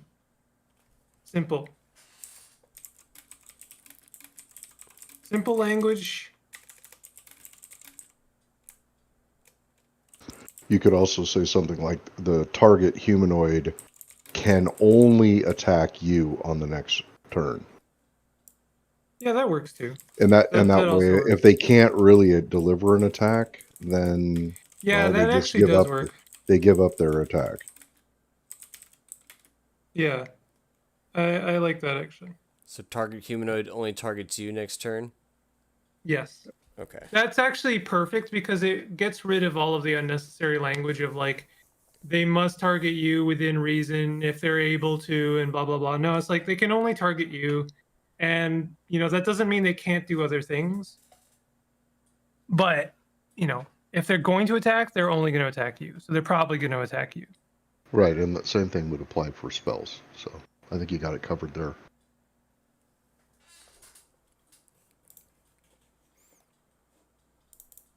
All right. Oh, this sucks. So the DC for the charisma check, how does that work? Is that like you're basically they have to make a charisma check against DC 12? Is that what they're having to do, the target? Oh yeah, good point. No, I wanted to make it to where it's like the bard or the ranger, where it's actually the carouser or like a spellcaster needs to make this check. I think the system we worked out is pretty good because it's skills. Oh yeah, We because you had said to um, make the target level creature. You can put this at the very end. Basically, is the carouser makes a charisma DC check. DC is equal to 10 plus the level of the creature. Yeah, right. So that it's harder to taunt or instigate higher level creatures, and that's what I was trying to get at. Because but also not impossible, right? No, yeah, it's not impossible at all, right? And you know what? One nice thing here is we have accidentally avoided the situation where have we? The bard could go into all out mode or last man standing and then have advantage on the taunt move. That seems fine though. He can only instigate at full health. Yeah, but we didn't put a limit on when they can go into last man standing mode. Oh, you're right. Yes, you're right. He could then. Is that a problem? I don't think it really is. I mean, what's wrong with? So for 4 rounds, he gets to do everything with impunity, but then he's out. Yeah. We get rid of the bastard. So well, yeah, I forgot about this clause too. I don't know if this taunt should the taunt just be, literally goading? Is that powerful enough, or do we also need to make the creature target with disadvantage too? Is that also too? No, I think the taunt is good enough. Okay. I don't, and also you're out of room, buddy. I don't know where you're putting that Hey, extra language. I fit with disadvantage in there. I managed to get it in there because I think You're fitting it with disadvantage. You're adding more with disadvantage. Why did you add disadvantage in there? Because we originally talked about this, it was going to be, and when you watch the stream, I just deleted it, so yeah, I'll catch up in a second. Target humanoid. I'm about to delete it in the stream. Yeah. Oh yeah. But yeah, Okay. I took it out. So yeah, just target humanoid only targets you next turn. DC is equal to 10 plus the creature's level. Amazing. All right. Now for talents for the snake eyes, do we just increase Snake eyes. I see. We're doing talent. Okay, yeah. Yeah. When you well, let's see. Let me open up the book. It's always like its little capstone crazy ability. Is it? Okay, so priest. Let's have a look at priest. 2 gain advantage on casting 1 spell you know. Okay, well, here's an idea I'm going to throw out there. Last man standing gets a +1. I'm just going to throw that out there since it's his craziest move. Or last man standing gets maybe another use per day, or is that what you're saying? Or +1 no, rounds? I'm saying well, I guess I was saying it gets +1 rounds. Okay. Or say the language might be +1 to rounds. Okay. Yeah, that's definitely solid.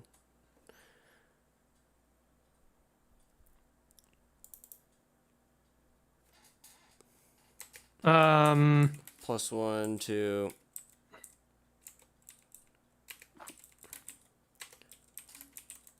We definitely need to make. Is it which one gets the ability bonus? 7 to 9, I guess. We definitely make that charisma. +2 points to strength, constitution, or charisma. Well, I'm just looking at it. Okay, so 6 to 9 we make. Oh, okay, yeah, that's actually perfect. Yeah, strength, stat, really. Strength. No. Strength, constitution, and charisma is perfect. Those are like the 3 that the PC is really going to care about, or the player is going to really care about, in my opinion.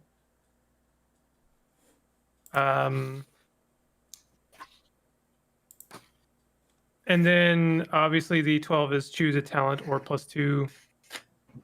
Choose a talent or +2 points to distribute to stats.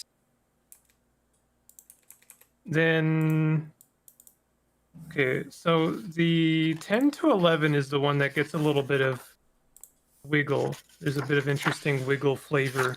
Yeah. Choose one kind of armor. You get +1 AC from that. Oh, that's actually really neat.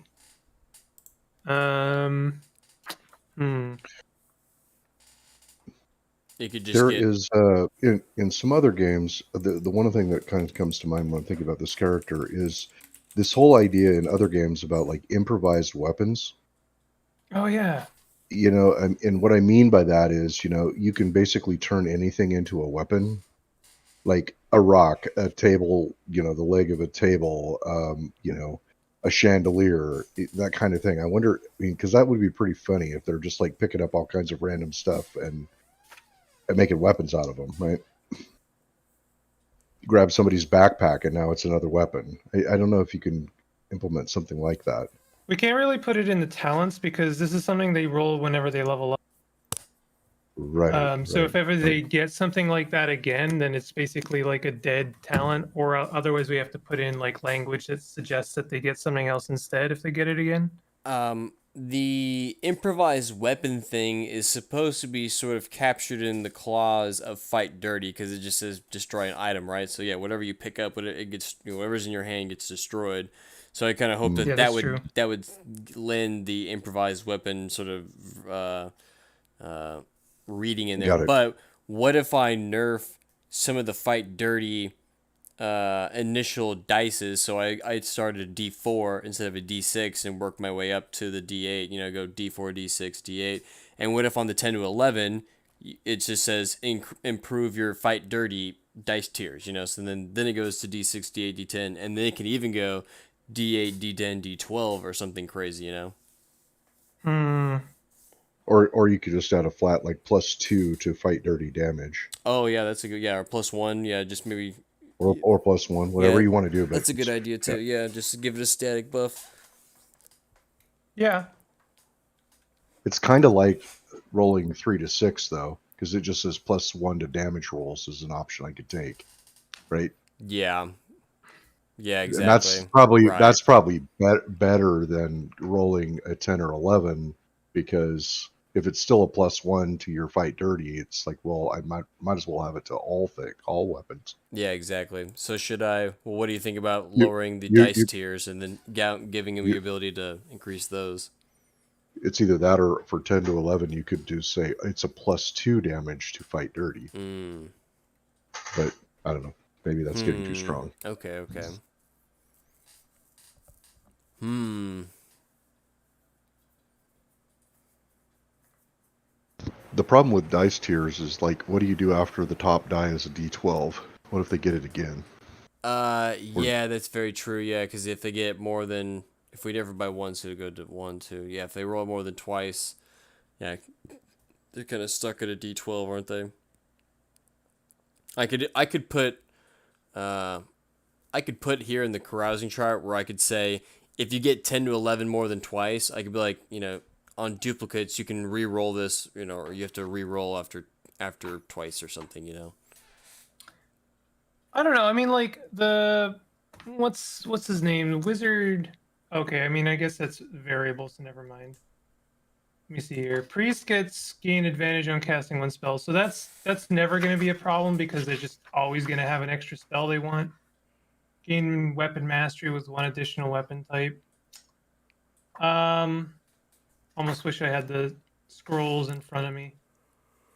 Okay, so the thief gets gain advantage on initiative rolls and then says re-roll if duplicate. Yeah.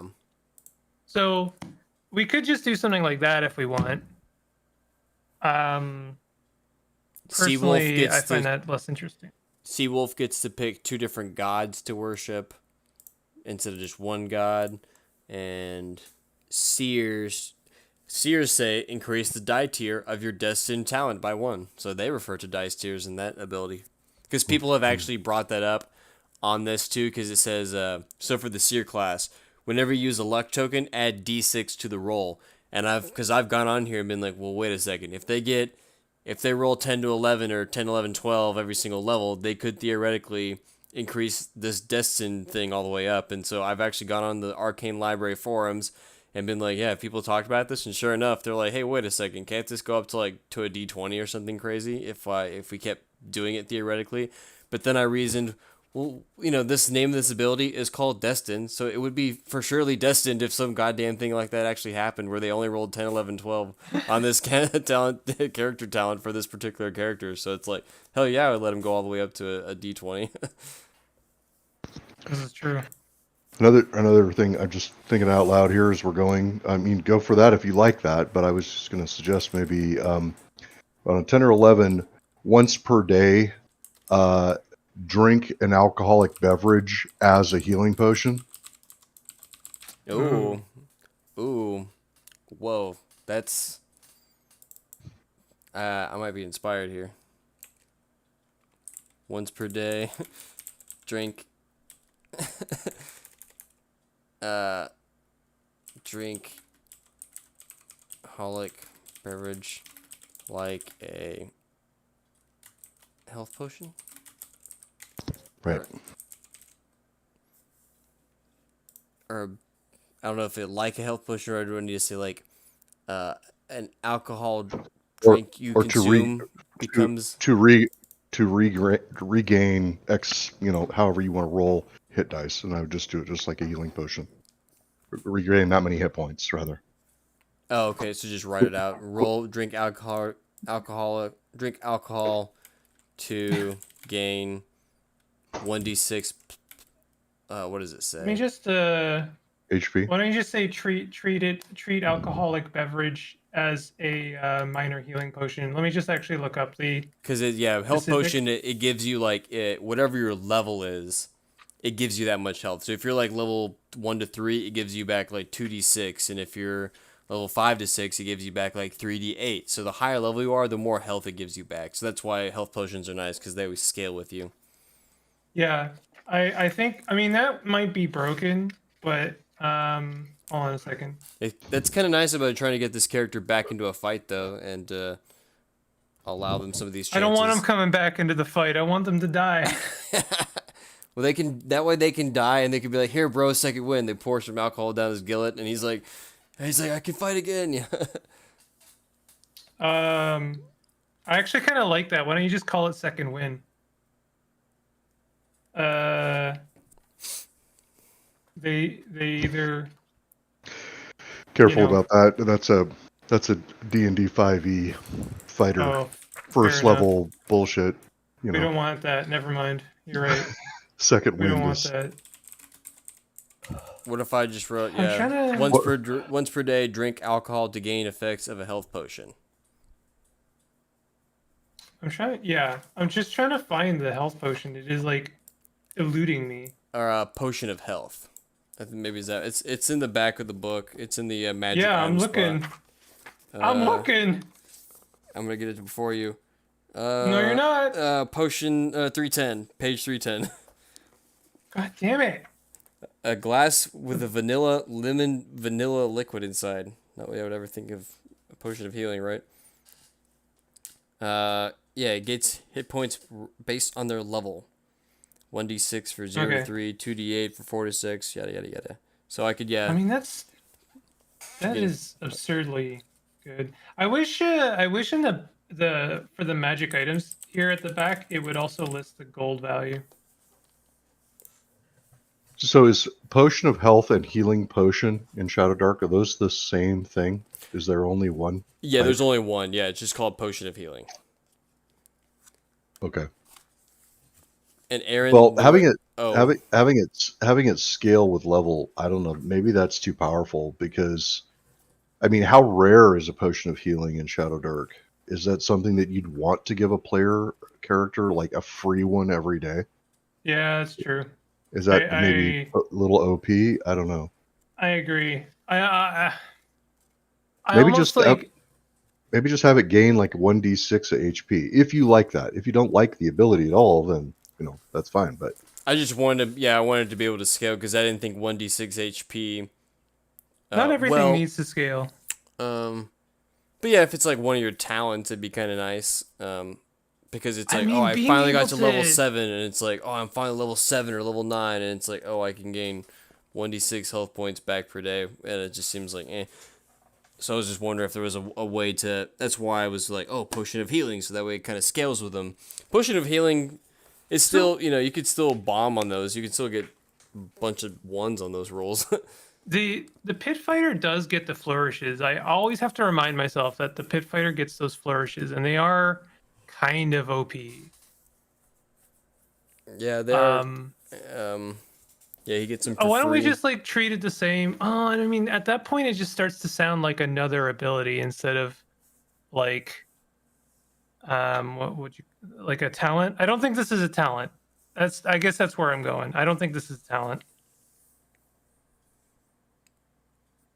so you think like talents are basically more like bonuses that help all of the base abilities of the character Yeah, perform better.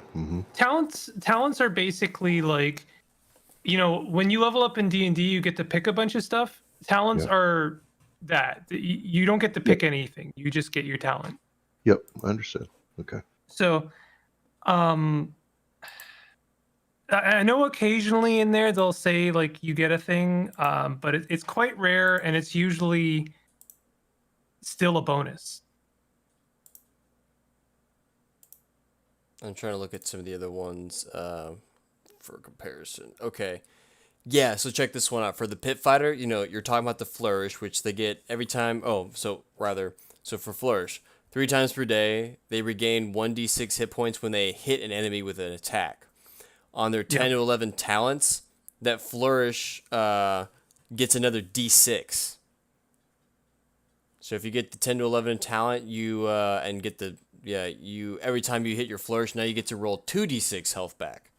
So that's pretty cool.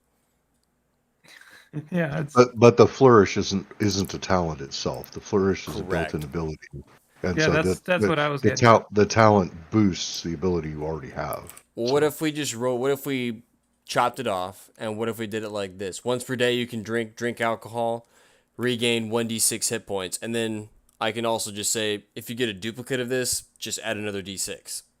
So that way, if maybe you'll maybe you have a chance of maybe making once per day, but it'll never be as strong as a potion of healing.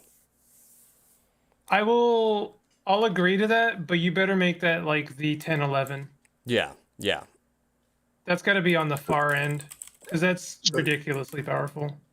so are you going to give them the ability to take a drink and gain hit points just as a regular ability? Yeah, but once per day. Once per day, you can drink Right, alcohol to regain 1d6 health points. And if you get this talent more than once, then the talent will get better too. So that way, if you get it twice, you'll regain 2d6 health points. Yeah. Okay. So you might make the ability, the feature of the class, maybe imbibe alcohol or something like that. I won't, because I won't even name an ability. I'll just say once per day because I'm looking at the pit fighter now. For their snake eyes result, it just says it doesn't have an ability name. It just says once per day, ignore all damage and effects from one attack. And then for the That's a talent. that's one of their talents. Yeah, that's the snake eye talent. You got to get the double ones to get that one. Arcane breaking their own rules. And then for the sea wolf class, once per day, go berserk, immune to damage for 3 rounds. So just, it doesn't say in bold or anything, go berserk. It just says once per day, go berserk, semicolon, immune to damage for 3 rounds. So that's why I was getting away with, or why I was advocating I get away with it by just saying, yeah, once per day, drink alcohol to regain some health. I mean, I gotta be honest. I kind of disagree with it there too, but it's canon, so I'll go with it. Yeah.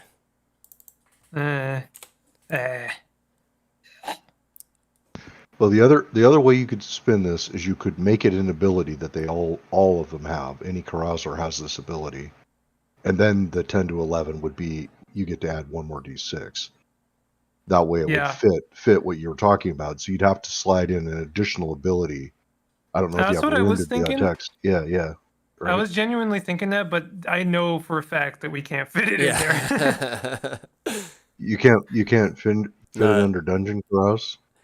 I could just fit it in. I could maybe just fit it in the Carouser passive area, and I could be like, once per day, under, as in addition to rolling with carousing checks with advantage, be like, and once per day, since you're a Carouser, once per day can do this too.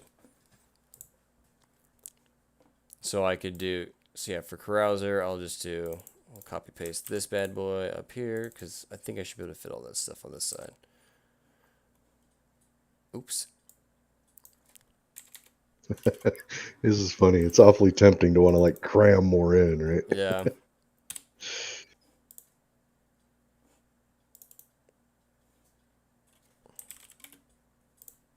So Carouser. Groups carousing with one or more carousers roll with advantage. Once per day can drink alcohol to regain 1d6 HP. And then on the 10 to 11 talent, we can just write add a 1d6 to Carouser's effect.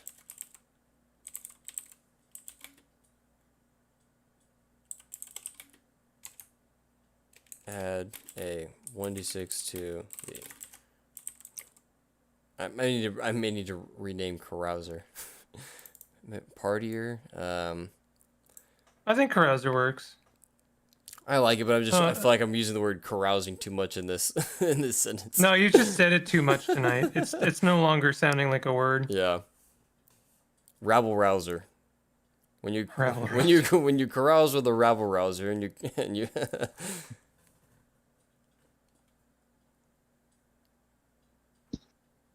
I'll just rename it alcoholic, I guess. Jeez. Regain health points when you drink alcohol. All right. It's Shadowdark, y'all. Come on. We've got a dead orc here. Oh yeah, what are you drawing on the set? Hey, we got a dead orc over.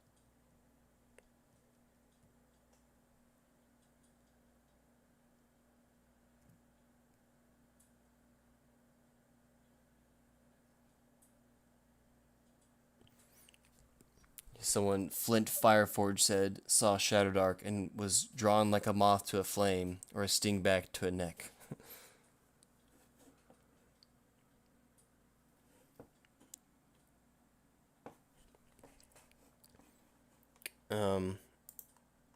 All right. Well, yeah, I think we've tried to invent a class that likes getting hit or wants to toy with the idea of getting hit and then push the envelope in that sense. I think it works. Yeah. Well, I definitely want to play this class. Sounds great to me. I think they're just broken enough to get banned. Well, they should, right? I mean, that just should be part of the goal here. Yeah, they get kicked out of the dungeon.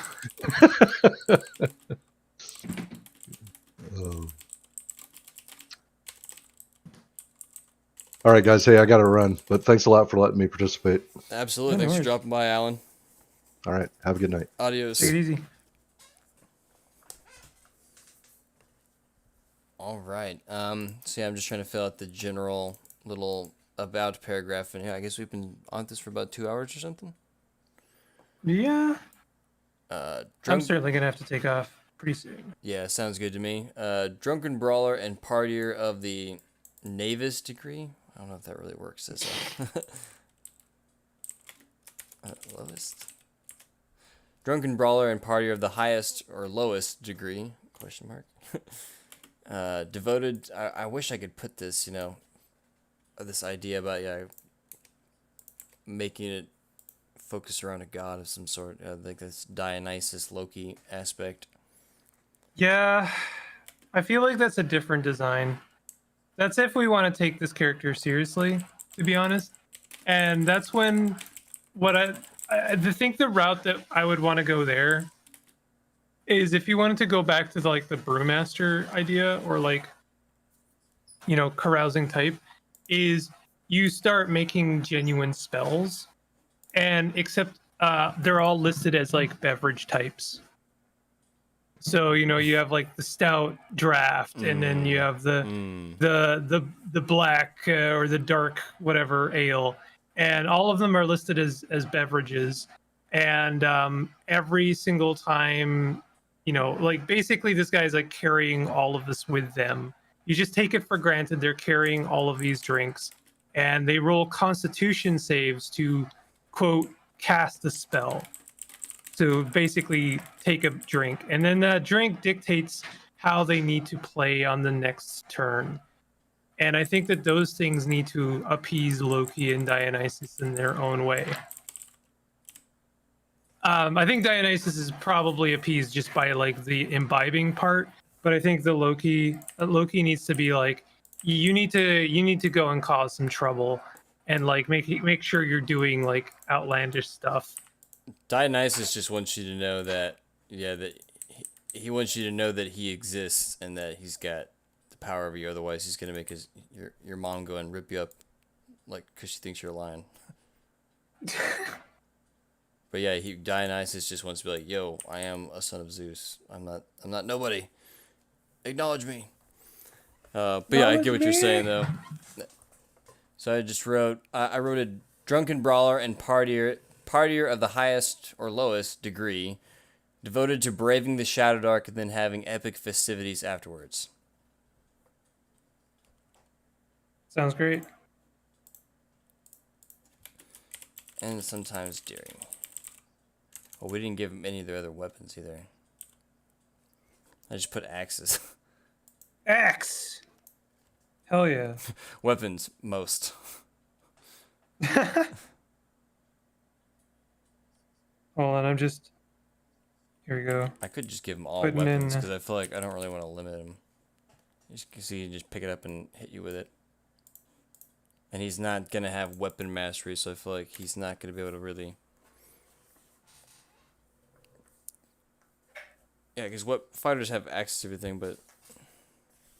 I don't know. I don't know. If I put more than It's just a like couple axes. weapons, I don't. it's going to take up the room, too. Yeah, exactly. I put weapons all for now. Because I'm like... I'm not sure if it really matters. I don't know. Axes and maces. How about that? No you got swords. your cut. You got your cut. No swords. Swords are too honorable for this class. You get your smash and you get your slash. Axes, maces, staves. Staff? Stabs? Staff. Staff? Sticks. I guess so. Staves with the parentheses, he breaks these. Or they break these. It's when you're like hungover and it's like the thing it's like your support staff, when you're like I don't know.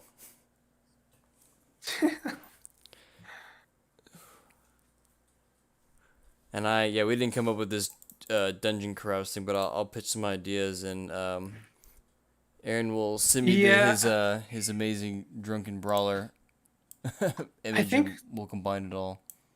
Are we still doing the mid dungeon carouse? I almost feel like that's too much now. Nah, I think we should.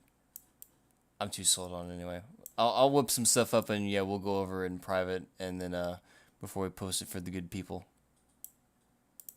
I think the only thing now that we're doing the drinking thing for health, we can't have him recover health.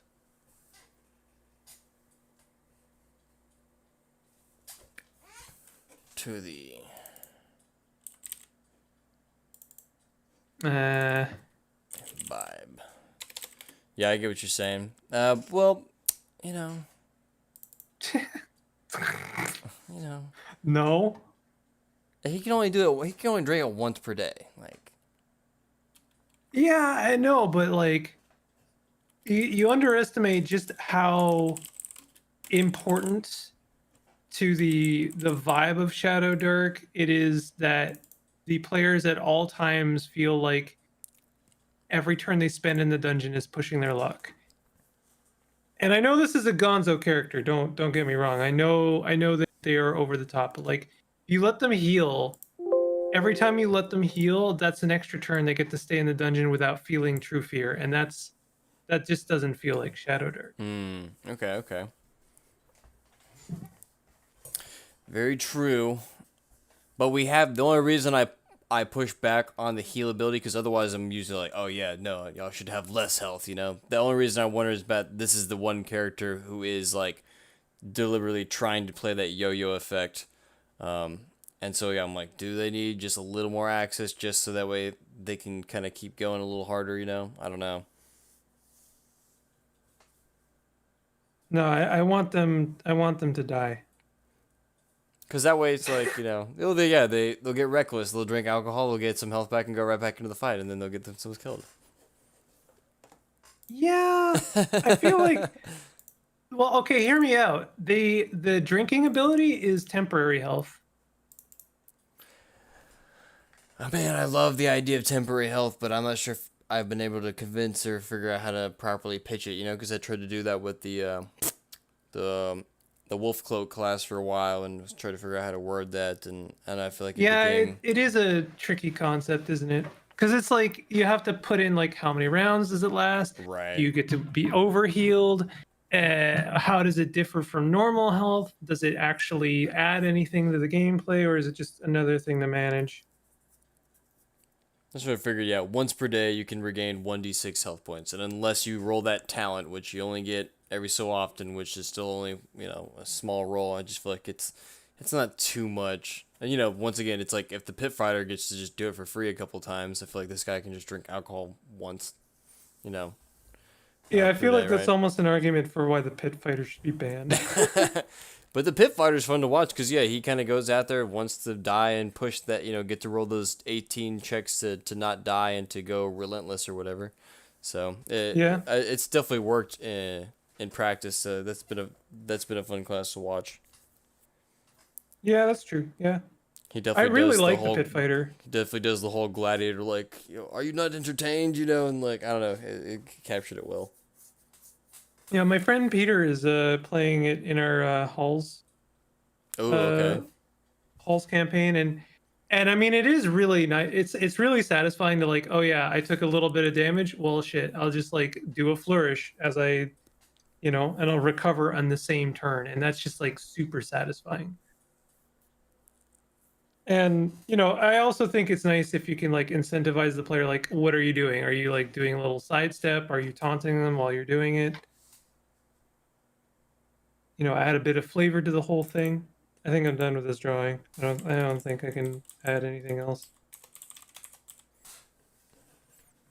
Yeah, epic.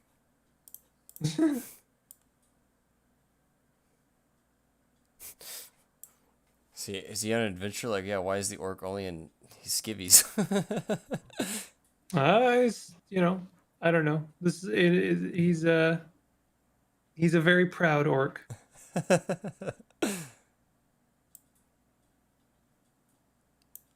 He's ugly and he's proud. Oh, you're talking quoting stupid SpongeBob. Oh my god! You thought you'd be able to get away with that reference? Yeah. No, of course not. We're all millennials here. Yeah.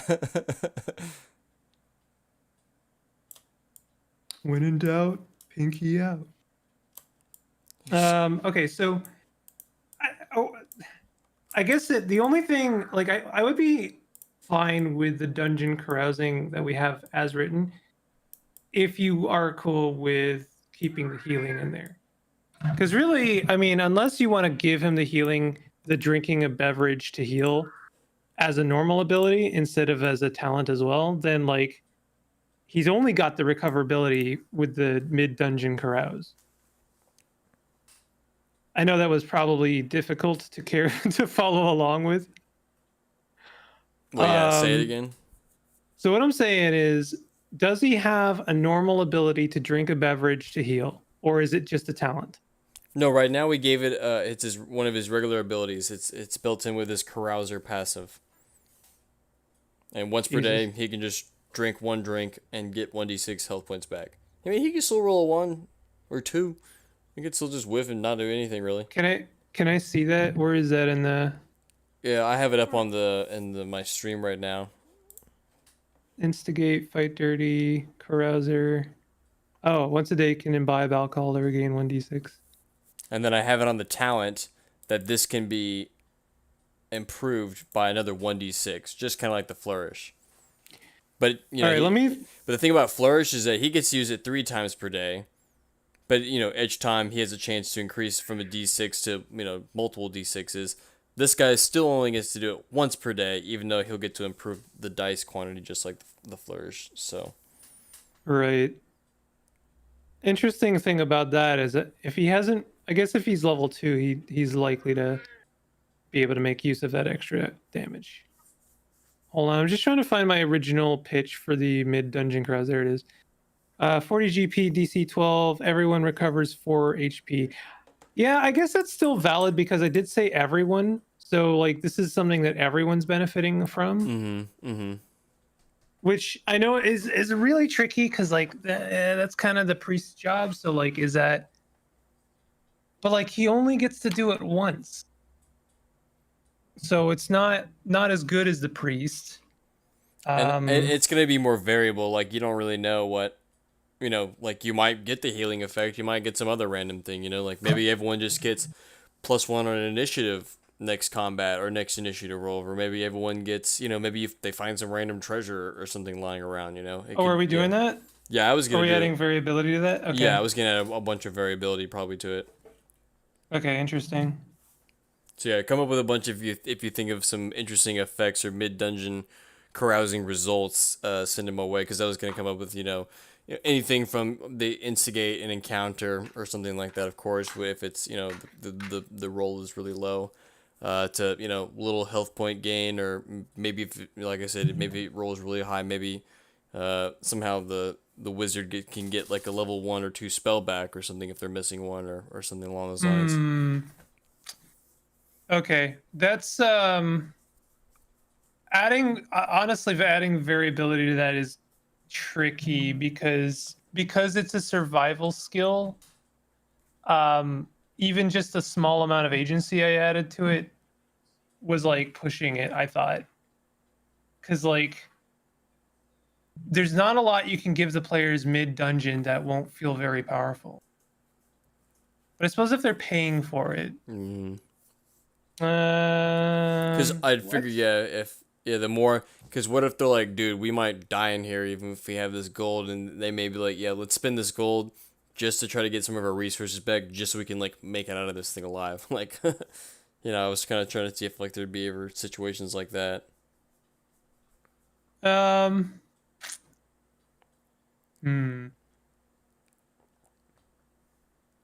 I mean, in this case, I actually feel like things like allies would be pretty powerful.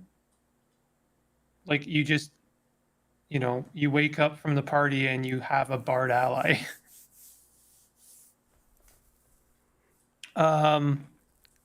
What if, okay, you get a clue. Yeah, stuff like that too. So either a clue or like a major, like dungeon specific MacGuffin, like a key. Like you find a key, or yeah, I mean a clue works or a map. Or you wake up and there's literally like a hog-tied, denizen of the dungeon, so you can like that gives the party something fun to work with. Yeah, okay. I think, I mean, for carousing, if you want to add variability, we almost have to lean into flavor of the dungeon. Okay. You Yeah, I like that. you wake up and you find the next trap has been disarmed or something, some random trap has been broken.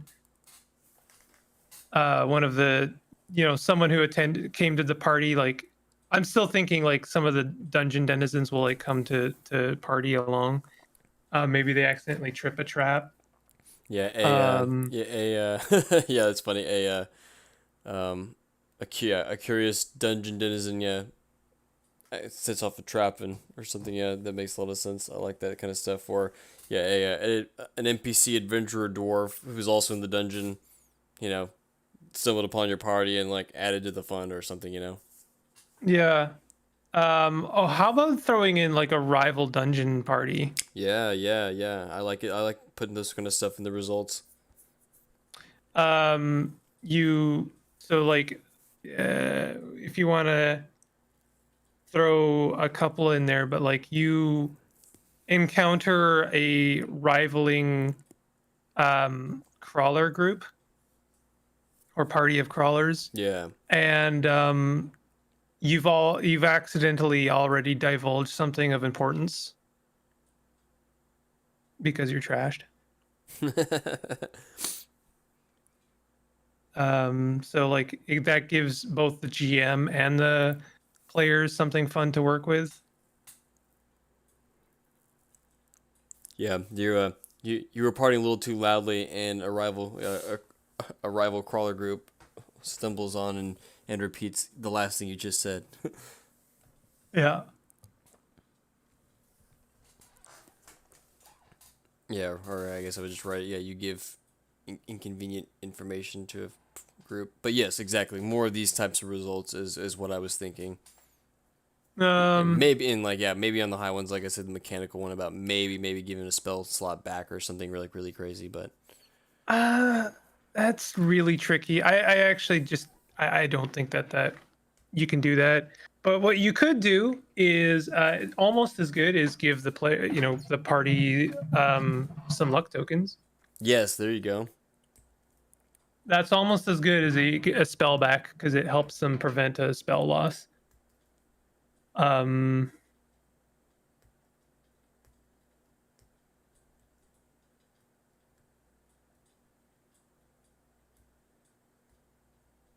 trying to think like what if this is something that your party is partying in the dungeon and Loki's like favoring this, what kind of boons would Loki give a party is always the thing that I ask myself. What kind of thing? You wake up and there's a goat. There's just a random goat. Maybe they have a couple of extra okay, here's one. This is getting out there now. You wake up and there is a random farm animal that will either lead the party to treasure or to a trap. The GM's choice. Yeah.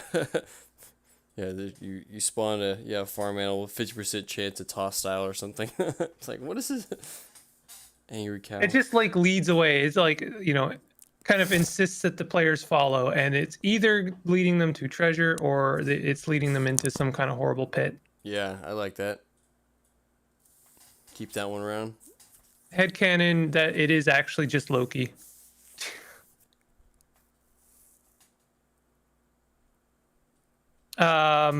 Here's a fun like outlandish one. Maybe like Loki just straight up shows up and gives them a side quest. Put in notes like in parentheses here. Side quest must be very far removed from the party's main objective. Should I just put like a random god instead of writing Loki, I'll put I'll put literally in parentheses like a random god. Like you don't know who's gonna really show up. It could. I always just imagine that like the Carouser, it like follows Loki. There's no option there. It has to be Loki because no other god would let them party as hard as they do. No, but yeah, if you want to do that, Thor is then really like more of a people's partier, I would say. it gives the GM a little bit more to work with if it's any god, because then it can theme the quest around that. You could even then like for instance, if it was like Saint Taragnus, then the GM was like, yeah, they came to your party and they're pissed because you just like they want you to sober up. What are They're you like, doing? you must pay for your transgressions. One of you made a very rude gesture towards my direction, and I'm not having it. Go and do like 50 rosaries and also like slaughter a dragon in my name. Yeah. I could put a well then it's still maybe depending on the result number, I could put a lawful god appears or a neutral god appears or a chaotic god appears. Just kind of whittle it down by alignment maybe. Let's just like leave it up to the GM. GM's choice. Just put GM god. GM's, yeah. House rules. I think at this point though, I'm probably going to take off. Sounds good. I think we've got a pretty good, excellent class here with what we've whipped up here tonight. I thought it was a lot of fun. Maybe too much fun. Maybe we pissed off Taragnus. Yeah. No, we were imbibing. Is that can't that word be used the same way? We were imbibing this character, right? I don't think that works. But Damn it. no, we were imbibing this character. I swear to God, I thought imbibing can also mean like to invoke, not quite invoke something, but to drink. Yes, absorb or assimilate ideas or knowledge. We did it live, folks. I asked Google. But we're not assimilating knowledge to us. We're we were ideas or knowledge. inseminating. Yeah, we're the ideas in form of the carouser. All right.